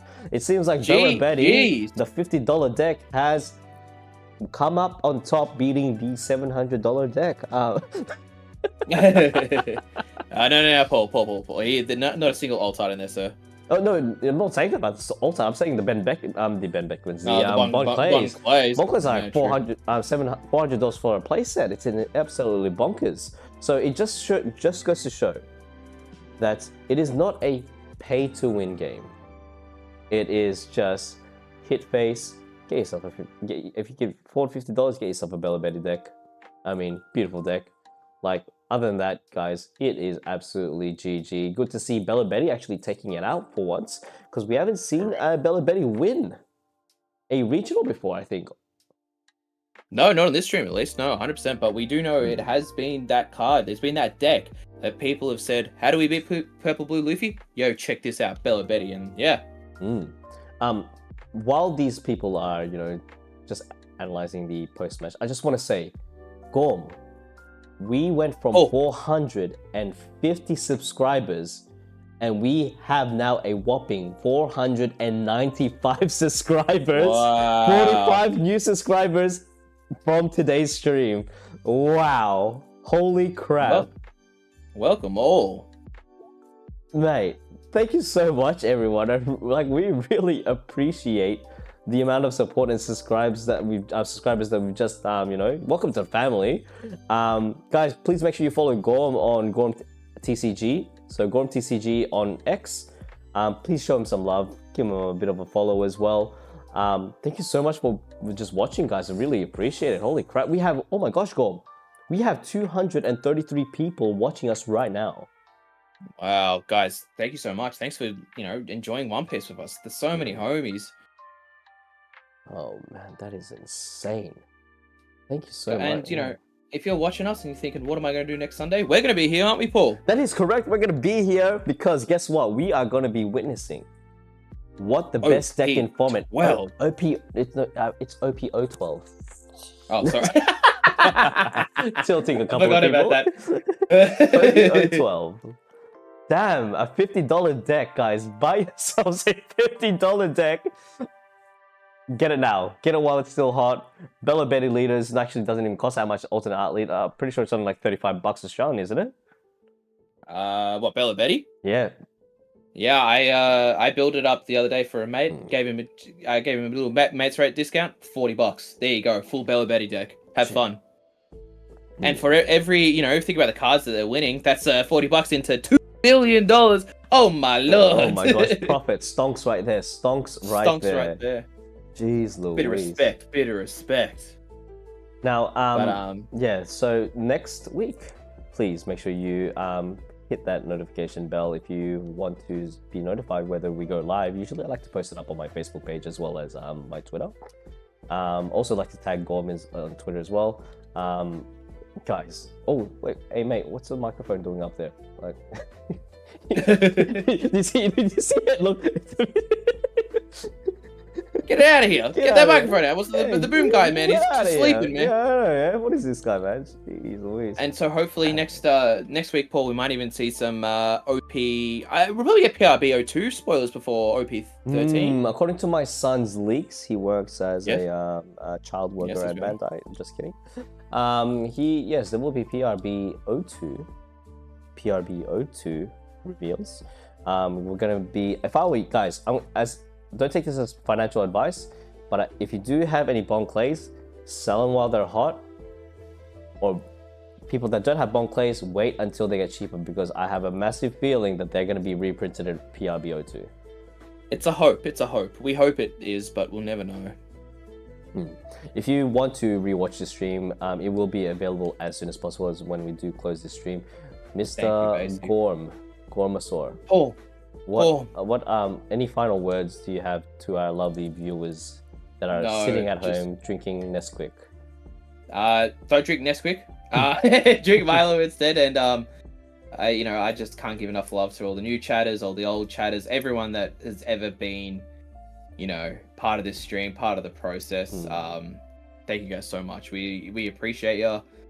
Well, again, if we can have fun every Sunday with all the homies, can't ask for much more. Yeah, 100%. Thank you very much, Gorm. It's like, I just want to say, it's always a pleasure. Man, that mic guy needs to do his job properly. You can see the mic bobbing up and down.